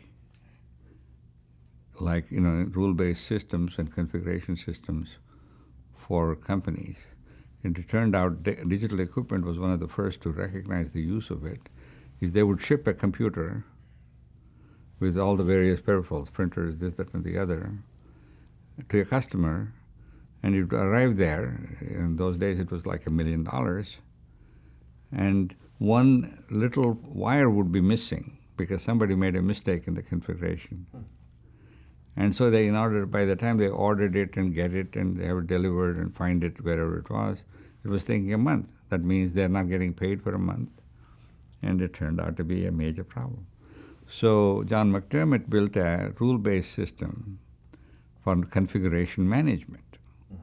That was one of the early applications of AI. And so based on that strength, That was called was XCon? Was that called XCon? I think it may be XCon.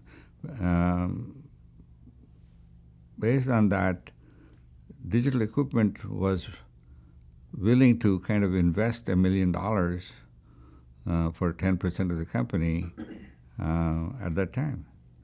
And the only deal they requested was they didn't want to give us cash. They said you can have all the $1 million of computing, which we needed anyway for all the other things. So that was the beginning of it. Since then, a number of other companies, including Boeing and Texas Instruments and U.S. Telecom, a telecom company, I think. So half a dozen people invested in the company. So we never went to venture capital. The whole thing was funded purely by our customers, potential customers.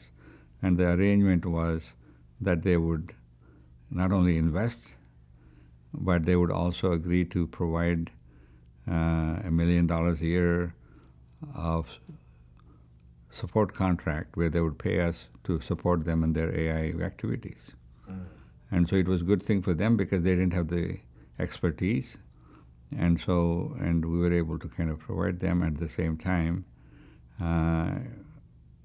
They were hoping that if the company ever went public, they would recover all the money they put in from the investment that they made in the company. Right. So anyway, it was an interesting venture capital model at that time. Maybe it may have been done later, but I don't know of any. And that's how we got the Carnegie Group started. Yeah. So DEC was one of the first clients. Well, the first. The first client, and XCon was the major product. Yeah. And or I don't know which came first. XCon may have come first, and then DEC invested as a result of that. Whichever way it is, they needed to continuously upgrade it and improve XCon. All of that was done by Carnegie Group. Okay. So let me see. Except for Jaime, I think Mark Fox is still around, and so is John McDermott. Mark is at Toronto, professor, distinguished professor, and John is working for some large company. I forget now which one. Yeah. But then, of course, the whole expert systems market crashed. It hasn't crashed. Even now, people are using expert systems. Okay. Corporations need rule-based systems, especially this is true in insurance. Right. Even now I know that lots of insurance companies who need to either both pay off some insurance claim or the initial evaluation, all the things are all rule-based. So there's a big kind of underground thriving market on rule-based systems. They don't call it AI anymore, and they're specific toolkits and so on. But they're all based on the original idea of rule-based systems. Right. But the company itself, the Carnegie Group was bought by some other company, I forget now, after 10 years, which then was bought by some other person. So at this point, the identity of Carnegie Group is lost. Okay. So it was sort of acquired, and okay, interesting. Yeah. So I guess did you all break even in that whole thing, or? Yeah, I'm not. We did make more than break even. We had a bunch of stock, and I held on to mine. It went up, from $6 to $35, came down, and came further down, And I sold it at $1 a share or something because I don't understand the market. And the people, get out at the right time. And I wasn't even tracking it. I just said, let it be, I did fine, I was, at one point I was worth like $20 million. Ultimately, when I sold it, it was probably $1 million less than $1 million. And can you talk about working with Pradeep Khosla? Yes. Pradeep was one of our star students who worked with Takeo Kanade for the PhD, but he was a student in electrical engineering because we had arrangements with mechanical, electrical, and computer science in the Robotics Institute. So he was working with Kanade and 3D vision systems, I think. And after he finished the PhD, he joined the faculty in the electrical engineering department. He rose through the ranks, became the full professor and head of the department at some point. And I think that was around 1997 or so. He was the head of the department. And soon after that, he became the dean. And he was the dean for another 5-6 years, and left in 2015, I think, or around that, 14, to become the chancellor at the UC San Diego. I think he's still there. Mm-hmm. It must be in the second term of his thing. I don't know. Normally, they seem to leave after 10 years, but we see. He's not yet his 10-year point. I think 2023 or 24. And you've also had quite a few students, high-profile students, who've gone to Microsoft. So Harry Shum, Xiaowen Han, Shuedong Huang, Alex Acero have all ended up at Microsoft. First of all, why has there been such a sort of strong sort of pipeline to Microsoft, and what kind of impact have they made? Yeah, basically, it was a deliberate decision on the part of Microsoft to build up a major speech research group. So the first person to go was Zedong Huang, and he was hired away by them in 1992 or 93. Maybe 92, I would say. And once he was there, he hired Xiaowen Han and Meiyu Liu and some of the other people, Phil Oliva and Alex Acero. Some of them may have come via Apple. Kai-Fu Lee was at Apple, and then he went to Silicon Graphics, I think. But Han went to Apple because of Kai-Fu Lee, and Han was the head of Singapore research labs for Apple for a number of years. And that's where he did the Chinese speech recognition system. And then after he finished Chinese speech recognition system, he was kind of looking around to see where he wanted to go. And by that time, there was all this uncertainty at Apple, 93, 94. Right. And people were leaving, and Kai-Fu Lee had gone to Silicon Graphics. So I think at that point, Han came to Microsoft, and he has been there since. He's now head of all of research and development, a large development group in China, under Han, and they're all. So he's been very influential in building up the technical community in AI and in China.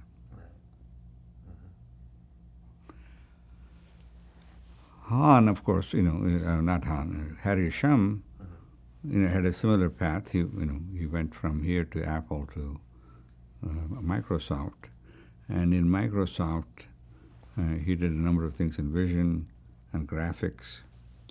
At one point, the SIGGRAPH, and at a SIGGRAPH, Harry Shum's group had 4 or 5 papers out of 16. A huge, number of papers from Microsoft on that year. So he had a major impact, and then went on. He was number 2 and number 3. Basically, Kai-Fu Lee was the first head of MSRA, Microsoft Research in Beijing. And then there was another person. The third head of that was Harry Shum. And he was there for 5 years or 6 years, and then promoted up to Redmond.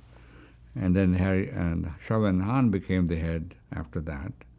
He's been there. He's the longest serving head of MSRM for the last 12, 15 years. So.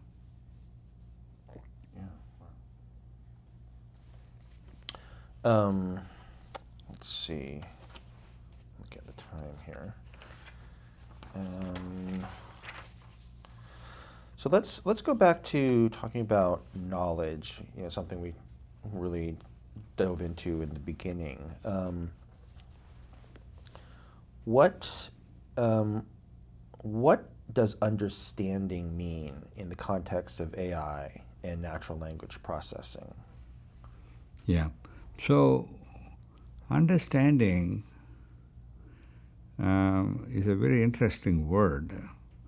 In fact, I remember Herb Simon used to give a whole hour lecture on the word understanding. And we may even find some papers he wrote on it somewhere. He's a very prolific writer on these things. And it turns out if you can answer a question, that could be understanding. Okay, and then you can also say, if you can summarize something, you're understanding what is being said. Or if there are names of people, places, and things, named entity detection is a major problem in natural language. If you want to understand, if you have a diagram in physics, or trying to explain something, what does understanding turns out to be a word people use to explain the problem you're trying to solve in the context of a diagram. Without that, it's very difficult to express it in words, but with the diagram you can. So there were a whole host of different meanings of the word understanding, and each of them would imply another word. Simon used to say is, if you can read a book, textbook, and answer the questions at the end of the chapter, then you understood the book. And it turned out in 68, 69, and so on, there were a series of students of Herb Simon's who never finished their PhD because this problem was too hard. Even today, reading a chapter and then answering questions is not solved. And the closest it comes to is the work of AI2, Allen Institute for AI, where they solved a corresponding problem. Instead of reading a chapter and answering the questions at the end of the chapter, they said, if we read a book and can take the final examination, and they tried to do it for AP and failed miserably, and it was not. And then at that time, I said to them, see if you can do 8th grade science. And so they did the 8th grade science at the suggestion of Paul Allen. And they got a failing grade, D, 50% or something in 2015. They were all kind of very disappointed or discouraged. And when they looked at the errors that the system was making, it was errors of understanding the words. So back to semantics again. Semantics again. It's like, the best example Jaime used to give me, and I use it all the time, is the word bank. You could say, is it a river bank, or is it a money bank, or is it banking of a plane, or you can bank on me? All kinds of, there's 17 possible meanings of the word bank.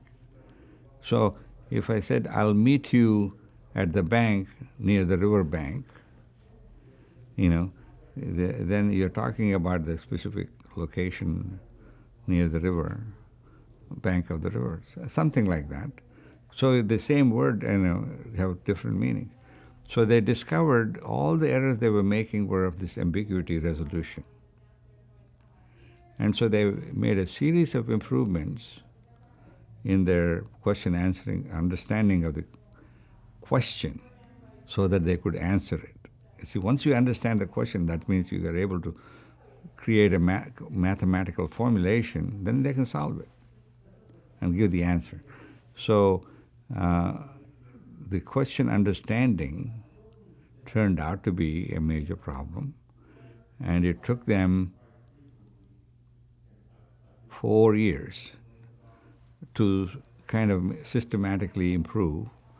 And the most important improvements came from the work done in natural language, which is now the major push by GPT-3 and GPT-1, 2, and so on. Before that, there were things like BERT and Robert and so on. All of them are systems that are both generative and understanding of the context based on what we sometimes call n-gram models. It's not enough to have simple structural n-grams. You need to have common words in paragraphs and so on. So that whole set of advances in natural language, it started with word-to-vec things to newer solutions, all of which are now leading to very interesting results. So GPT-3, both generation and analysis, is pretty good. And there is some other group by an Israeli company called AI21, which is trying to incorporate more semantics and less data to achieve the same kind of result as GPT-3. So there are very interesting advances happening as we speak in this whole area.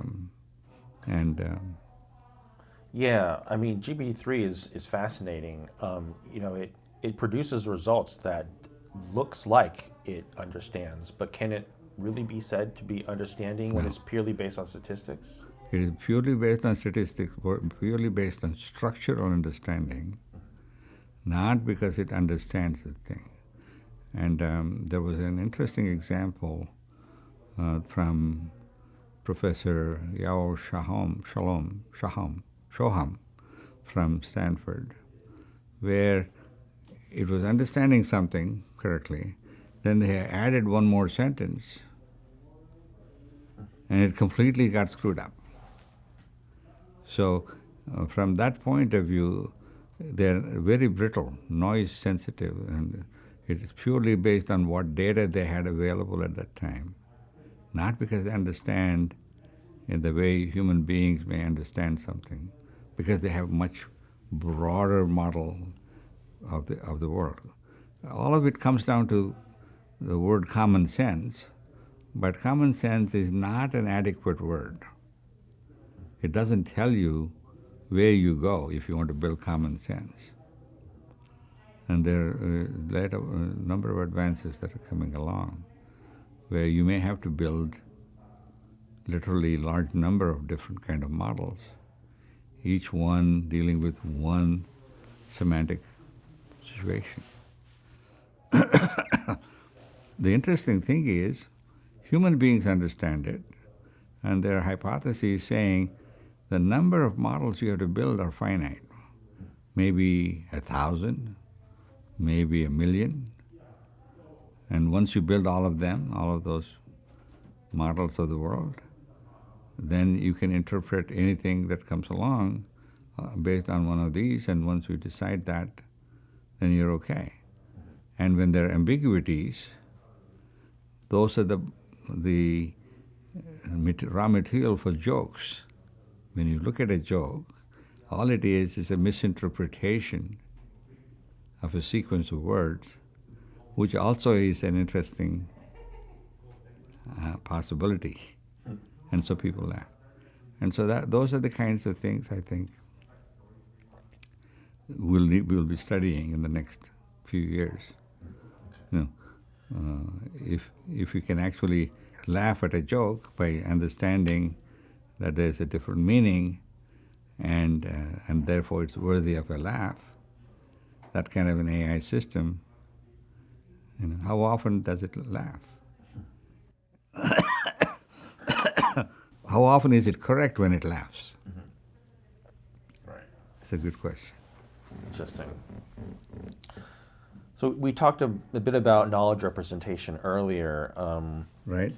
You know, what are the, you know, advantages and disadvantages of various ways of representing knowledge, and why has that been such a difficult problem?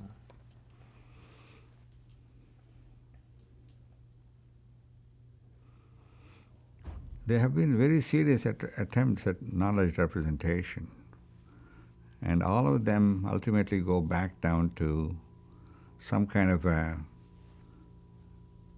word net, like semantic network, or attempts to kind of categorize everything into things that go to finer detail. They share all the properties of the supernode and things like that. The hierarchy. Okay. And so there have been a number of attempts at knowledge representation. Somehow that whole area has not taken off. It should take off, but it's probably being swamped by the deep learning advances, which they're able to infer the knowledge. They may not be able to explain it to you, but they're able to infer the knowledge and act on it. And that was any attempt to kind of systematically structure it may be doomed to failure. I don't know. What's your view of Doug Lenat's Psych? Doug Lenat was the first person who kind of tried to capture the common sense knowledge. And he believed, and I think he rightfully so, that he could capture large number of situations, common sense, which can be then used to think. The problem is, life is too short. At some point, it's like the telephone operators connecting things. If we had to have operators today to connect all the phone calls, 90% of the population of the world will be telephone operators connecting the other 10%. And the same is true with many of these situations. Hand coding of human knowledge and hand coding of anything is not a scalable option. Cannot be routinely used to kind of, you can get some specific examples, you know, if you have a specific problem, you can solve it. But in general, programming, if you want to think of it, say it that way, is doomed to failure because there's not enough programmers in the world to solve all the problems that we need to solve. Right. So the right solution is for computers to figure out how to write their own programs, which is a special case of deep learning. Namely, in deep learning, you're looking at all kinds of other data, images and speech and whatever. And if you kind of said, limit it to only programs, and program writing programs, then can you predict what the programs are going to be. And what has happened is, I think the OpenAI group, so there's a group there, who is actually attempting to predict, given one line of the program, what other lines will follow. And they seem to be having some success, and they have large enough data from GitHub and so on to predict. But again, like you said, it is not based on true understanding of what the program is trying to do. They're looking at the structural information and saying, if this, and this happened, then the following thing must be this. Because at least 10 other programmers did the same thing. Right. That doesn't mean they understand what it is. So, I mean, you're talking about general intelligence, right? I'm not sure whether there is such a thing as general intelligence and special intelligence. All I'm saying is, if the goal is to predict what is missing, what is going to happen next, by using the past, you can do it, and that's what Amazon does when they do recommender systems. And they're not always right. And insofar as the application you're working on doesn't care, it works beautifully. All that Amazon does is recommend, saying, "Are you interested in any of this?" And there, if you make a mistake, it doesn't matter. But the goal of AGI is to, all the deep learning systems are narrow, right? They have to be retrained for a different thing. The goal of AGI is that they won't need to do that. Yeah, the problem is, as far as I know, nobody's working on AGI. They all keep talking about it. Until somebody starts working on it, then the question is, define what AGI means. And I give the example from Alan Newell. He's saying there is the following attributes of an intelligent system. An intelligent system must learn from a large amount of knowledge. It must learn from experience. It must use large amounts of knowledge. It must operate in real time. It must tolerate error and ambiguity. And it must use symbols and abstractions. And it must communicate with other agents and other human beings using language.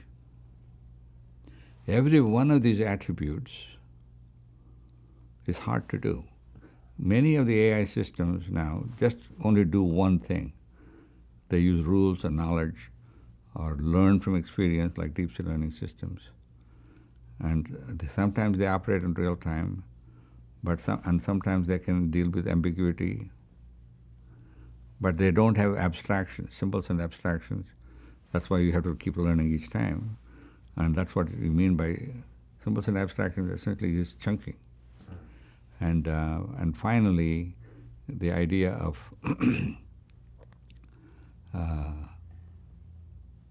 communicating, explaining what you're doing to somebody else, explaining in natural language. And also, they have to be able to deal with error and ambiguity. They all do. It's like the bank problem, the language. And sometimes they mistake, and sometimes they don't. So it's not yet. So to me, an AGI would satisfy all those requirements. Build a system that has all of them. Now you may have systems that do 2 or 3 or some number, but not all of them. And then the question is anybody working on all of them? If you say GPT-3 is the step towards AGI, it may or may not be until it solves all these problems. In particular, the concept of symbols and abstractions. Does it understand abstraction? For example, AI21, the Israeli company, claims they understand, they can do abstractions, they can summarize text, and that's part of their claim to fame. So I have to wait and see, So it may, so just because it does that in that one narrow domain doesn't mean it's AGI. So there's no clear definition of success or failure of what AGI is. Until we have it, it'll be just fluff. People talking through their hat and saying AGI, AGI. Nobody will, knows what the hell that means. Whereas if I say I have a speech recognition system, when I speak it understands, either you know it's working or not working. You don't have a clear-cut definition of success or failure for any AGI that I've seen, other than just people talking about it. Not only that, the word AGI, it was coined by somebody who is not never. I think I know the person. But anyway, if you go back and look at the history, none of us were talking about replacing human beings. None of us. McCarthy, nobody. It was all of them saying, can we get a computer to do things that human beings do? It was a scientific curiosity. What does it mean for a machine to do the same thing? Play chess or prove theorems or whatever. And it was not replacing the human being. It was simply a technical scientific curiosity. And the assumption was, if we could do it, then we would be able to build apps or tools to enhance the human capability. And that would be essentially what we would have with these systems. That's very interesting, because it seems to me that McCarthy, Newell, Simon, all of these early pioneers, I think they made a lot of very optimistic claims in the early days about AI and what it could do. I guarantee you, none of them said AI is going to replace human being in any way, shape, or form. But they may have implied it by what they didn't say. So what happens is other people who don't like the phrase artificial intelligence, like Dreyfus and so on, implied artificial intelligence implies that you are replacing all human intelligence. And therefore, by assumption, you're going to replace the human beings. That has never been. But wasn't it useful, in terms of like drumming up funding to make all these inflated claims? No. Like for instance, the 10 years to chess claim. Yeah. Wasn't that useful?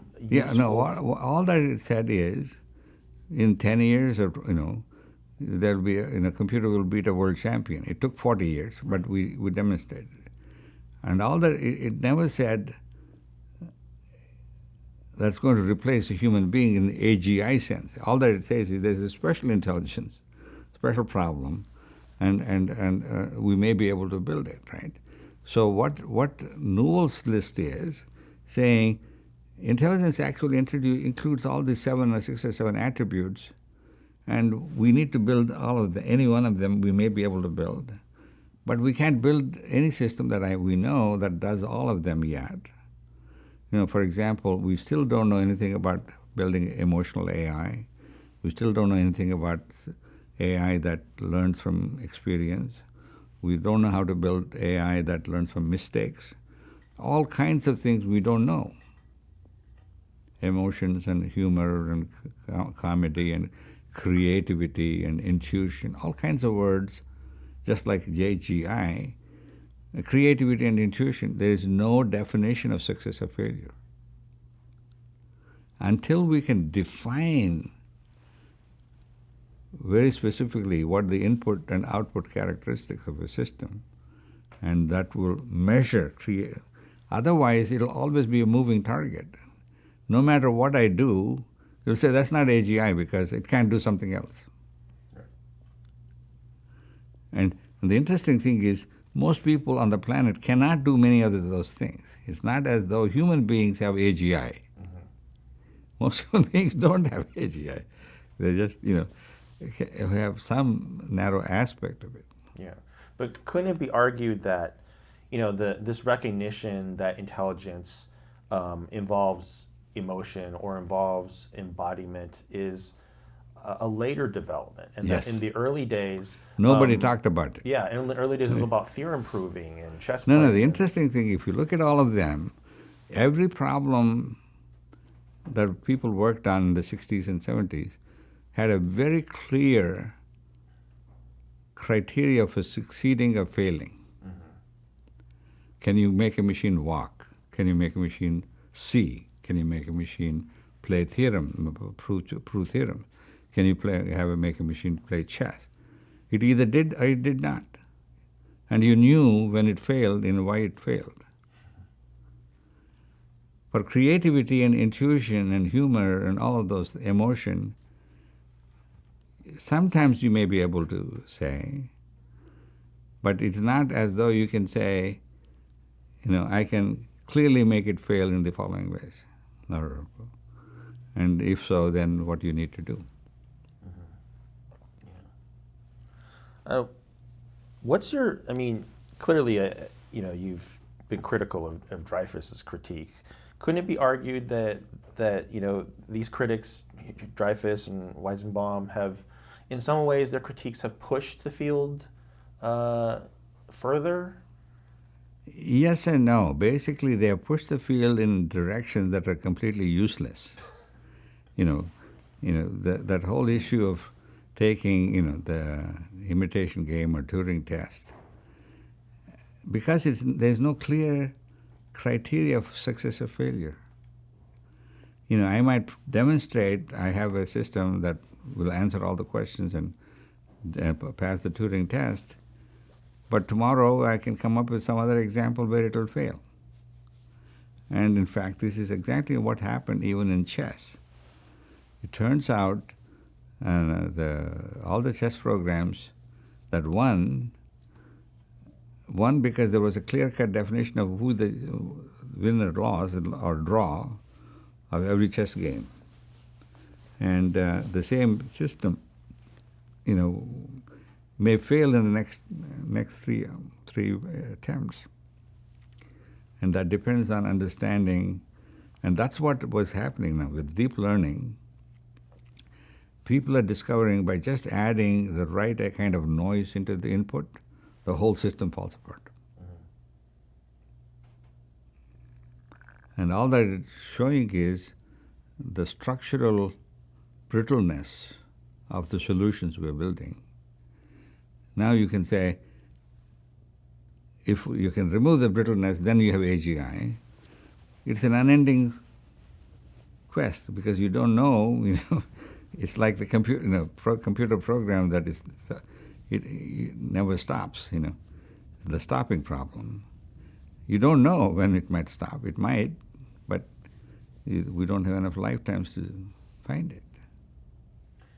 Yeah, one of Dreyfus's critiques is about the lack of embodiment, right? But people like Ronnie Brooks have built robots more on that embodied model. Mm-hmm. So couldn't you say that there has been some influence from that direction? I'm not sure. Basically, the people that criticize along various dimensions, they have nothing better to do. None of them have actually built a system that actually makes it work and so on. Weizenbaum might have and built a system for the dialogue thing, and then said, well, this is just, look at the inside of it. It's nothing but, tricks. And in that sense, it is, all that is demonstrated is possible to fool human beings by just some simple notation. You can, the famous saying, right? You can fool some of the people all the time and all of the people some of the time, but not all the people all the time. And that's what we are finding. But don't you feel like these days, with all the ethical implications of AI, don't you feel that there is a place for people in other disciplines, social scientists, philosophers, ethicists, there is a role for people not in the field to be able to critique AI, especially since it's making such a big there's impact. absolutely a role in the field for the people like the ones you mentioned, because they're coming at it not by saying we're trying to do AGI or something else. They're saying if you do accomplish some desired goal, like a car that drives itself, you may actually be creating a set of problems that have to be also resolved.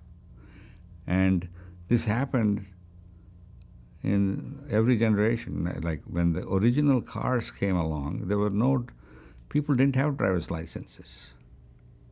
There were no rules of the road. And people drove any which way, and there'll be some accidents, and then based on that, they would make some regulations saying you must have a driver's license, otherwise you'll be fined or put in jail or something. And if so those kinds of things came afterwards. First, the accidents had to happen, then comes the driver's license. So similarly, what we are finding out is you can build an autonomous car, but the rules of the road, of autonomous car has not been set up properly. When the ethicists come in and point out the issues, the government will make appropriate regulations saying you cannot let loose an autonomous car unless it satisfies the following criteria. It might satisfy it. It still may have other problems we don't know anything about. And, for example, it is now possible for AI to detect if somebody is drunk or somebody is falling asleep on the wheel. And there are some countries, I think, passing a law saying that you must be able to detect it and stop the person. And so if somebody has an accident and it doesn't work, then it is possible that the automotive company that made the thing might also be liable. So what they will do is they will build up a whole case thing and say, our system works perfectly, it's just that this guy was not drunk in the way he's supposed to be.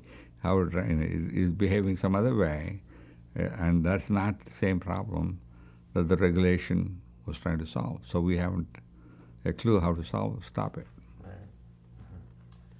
Right. We'll go back to Newell and Simon. So did you agree with them on their physical systems, symbol system hypothesis? Yes. Mm-hmm. Basically, all that it is human beings, in order to deal with overwhelming input of a real world, have created abstractions. The best example I know is the creation of a map. If I show you a Google map versus the real satellite image, there's not any obvious mapping.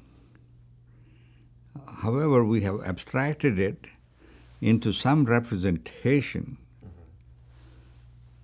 that people are able to interpret and deal with the real world. It's not saying the map is completely accurate representation of the real world.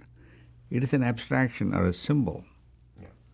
And in that sense, human beings have that unique capability. They've been doing it for thousands of years.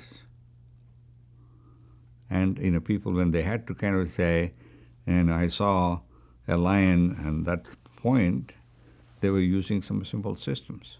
But doesn't the physical symbol system hypothesis also mean that those abstractions are somehow manifested in some physical structure in the brain? No, I'm sorry. The abstraction, yes. In the following sense, I say, how are you? And then I show you the word how are you typed in. Mm-hmm. The mapping between this signal and those symbols is completely arbitrary. Basically, it's the brain does it, saying when you see this word and this image, they're the same person. And the name of a person and the image are two completely different representations, and they're linked. In that sense, the physical symbol system says, if you're going to be intelligent, you need to have the ability to abstract and link semantically in the head the name Raj Reddy and the photograph of Raj Reddy at the same time and say they're one and the same thing. But we don't know what those physical structures are necessarily. The physical structure, there's a whole area of study called fMRI, right, where people are studying exactly that, saying exactly what part of the brain lights up when I show you the word Raj Reddy, and what part of the brain lights up when I show you the image Raj Reddy. And then, how are there kind of signals from one part of the brain to the other to saying, I'm seeing this image, and that's the same as this one. Probably is happening. We don't know. That structure has been hypothesized, saying there are all these different symbolic components of the same thing, and there are different representations and different things. The name in written form and the name in auditory form and the photograph are all the same thing, right? Now, what that same thing is there yet another third object? I don't believe so. It just so happens these three things are linked together when they're all light up. That is the same person. Did you have any differences of opinion from Newell and Simon? I don't think so. Basically, there were differences of opinion. They were not serious. Basically, Newell had the best example of that, saying, you and I may not agree on something. When we don't agree, we should agree on an experiment that will prove or disprove the hypothesis. Either I'm right or you're right. We don't know. And let us kind of agree on an experiment. And this is where Dreyfus and so on, they said, no chess program will beat me. After 10 years, it happened. So there it was very clear the proof that it can happen or not. There may be other things where we don't yet know how to design an experiment to prove or disprove a hypothesis. That doesn't mean it's either right or wrong. It's just that we don't know how to prove it. And in that sense, Newell and I can be very good friends, even if we disagree vehemently about some aspect that, he says this and I say that. And that's what I do these days. Whenever there's a disagreement, I said, let's follow the Newell rule, and can we agree on an experiment that will either succeed or fail? If not, then it's just a mythology in its way. And most of the politics fall into this realm. There are all these different people where they say, according to me, these facts are wrong. This is what I'm going to believe in. Misinformation and disinformation, all of that. And there's nothing you can do to change or anything. You just say, well, we don't know how to. Because all that they're doing is kind of repeating some other dogma that was being said to them. This is nothing new now. It has been historically true. There have been cults throughout who would say there is a second coming of Christ and it'll happen on such and such a day, and such a day would come and nothing would happen. So. We've talked a lot about the difference between deep learning and the knowledge-based, rule-based AI. This has kind of been, there's historically been this tension between the two. And one of the famous examples is the Minsky and Papert book, Perceptrons, sort of perceived as an attack on Frank Rosenblatt's work. Can you speak to sort of how, was the symbolic AI community just so dominant and overly hostile towards, the machine learning? Well, they were not hostile. They simply ignored them, or simply said they're charlatans or something. Well, that's hostility, right? Like if you define them And as at the a way same out of the time, field.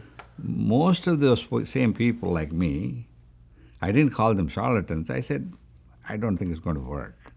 So why waste your time, kind of thing. And now, But also funding, though, huh? right? I mean, DARPA funding was, Yeah. that was and at stake. this happens. Basically, in history, there are lots of examples, in biology also, for example, where people with good ideas were not funded because the dogma, the main group said, that's a bad idea, we're not going to fund it. Later on, they come and say, these days that's the debate between RNA and DNA. For a long time, DNA was it. Now, slowly people are discovering RNA is at the beginning of everything rather than DNA. DNA is a latecomer to the game.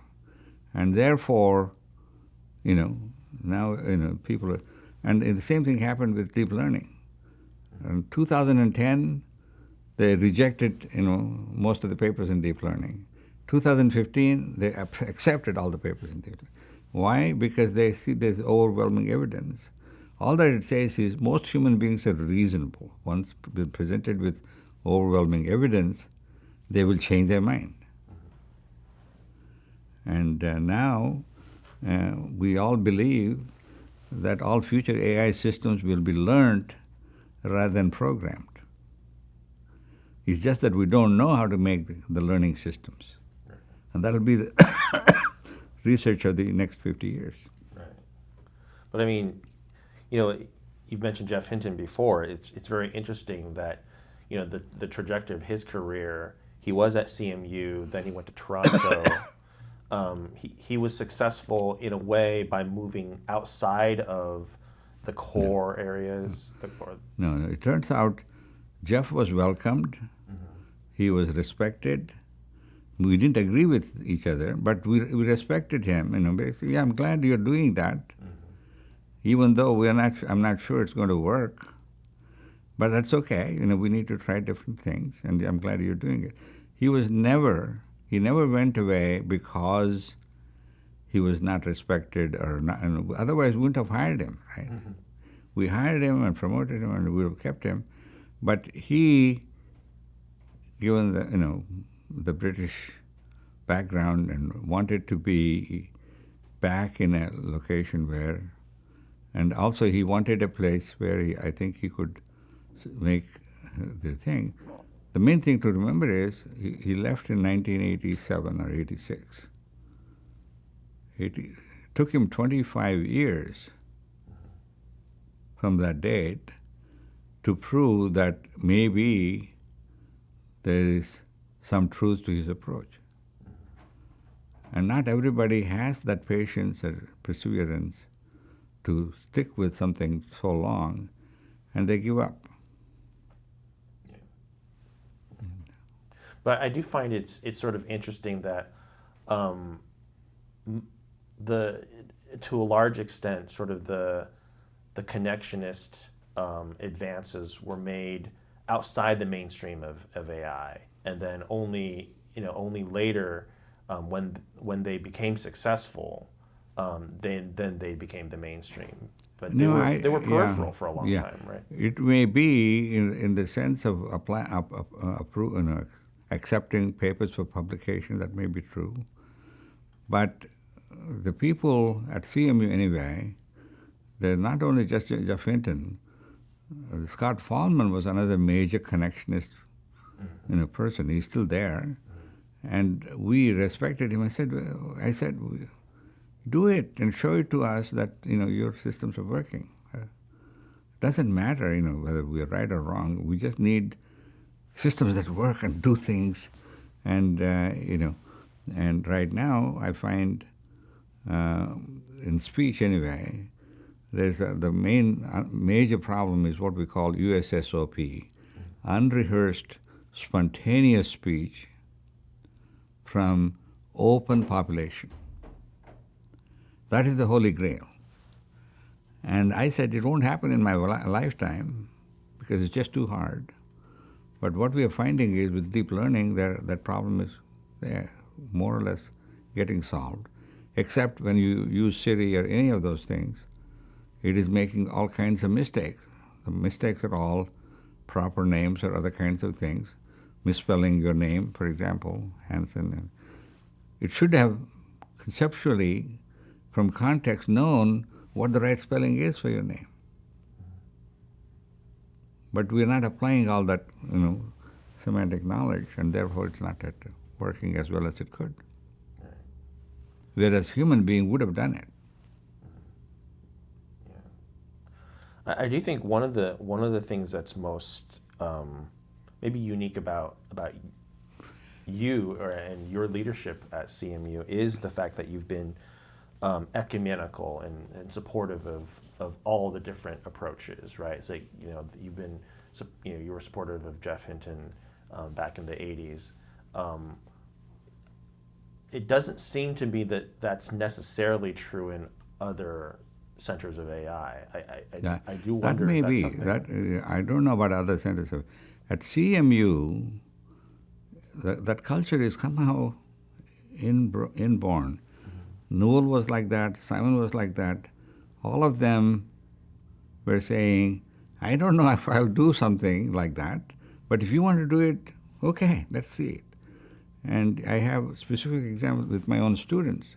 Both Jim Baker and Kai-Fu Lee are very successful. When they came and wanted to do it, I said, my God, it won't work. Why are you wasting your time? I know hidden Markov models. But I said, if you want to do it, fine, let's spend a year. And then when you fail, you can come back and cry over my shoulder. But they didn't, right? They succeeded beyond my expectations. I was delighted for them. There was no thing saying, my God, I was wrong, and therefore I cannot accept them. There are people like that. There's a classic case of astrophysicist in Edgerton or something in England who didn't believe in black holes and Chandrasekharan's predictions. And he blackballed him and said, you're completely stupid, it doesn't work. And it took him another 50 years before he got the Nobel Prize. And these things, they're historically there. That doesn't mean he is right or wrong. It's just that at that point in time, the common wisdom was there are no black holes. And that's what I think, we need to kind of say. I'm sure if he was alive today, he will simply say, yeah, I was wrong. Or he may not, but whatever. And in general, it's like Newton, Einstein coming and saying the laws are not what they are stated to be. They may be a special case, but in general, you need a reformulation of the laws of Newton. And if Newton were alive, he would probably accept it. He would say, yeah. Right, and that speaks to, what Thomas Kuhn's idea, structural scientific revolutions, right, the paradigm shift, et cetera, that a lot of it is just generational, the generation has to change, or the, social agreement has to shift before the majority shifts over. Right, and so basically, at that point, everybody will say, yeah, we were wrong. I say I was wrong. And now, I believe, there still is, knowledge is there, right? But before, I used to think of knowledge as predicates. It's either true or false. Now I think knowledge is quantum, probabilistic. And it could be, almost right or almost wrong or whatever. But all of that is an accumulated knowledge. Like I might say, tomorrow morning sun will rise for sure. That would be a right statement. But sun rises in the east every day, all the time. It would be wrong because 3 billion years from now it won't, when we are no longer here. I guess, actually, I did have one more thing. Could you recite a Telugu poem for us? Oh, yes, of course.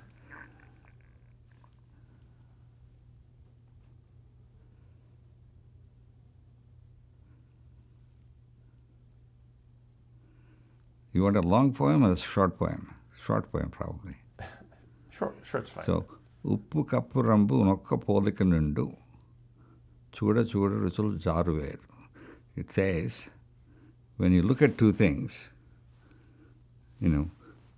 camphor and salt, they look the same. But when you taste it, they're different, very different.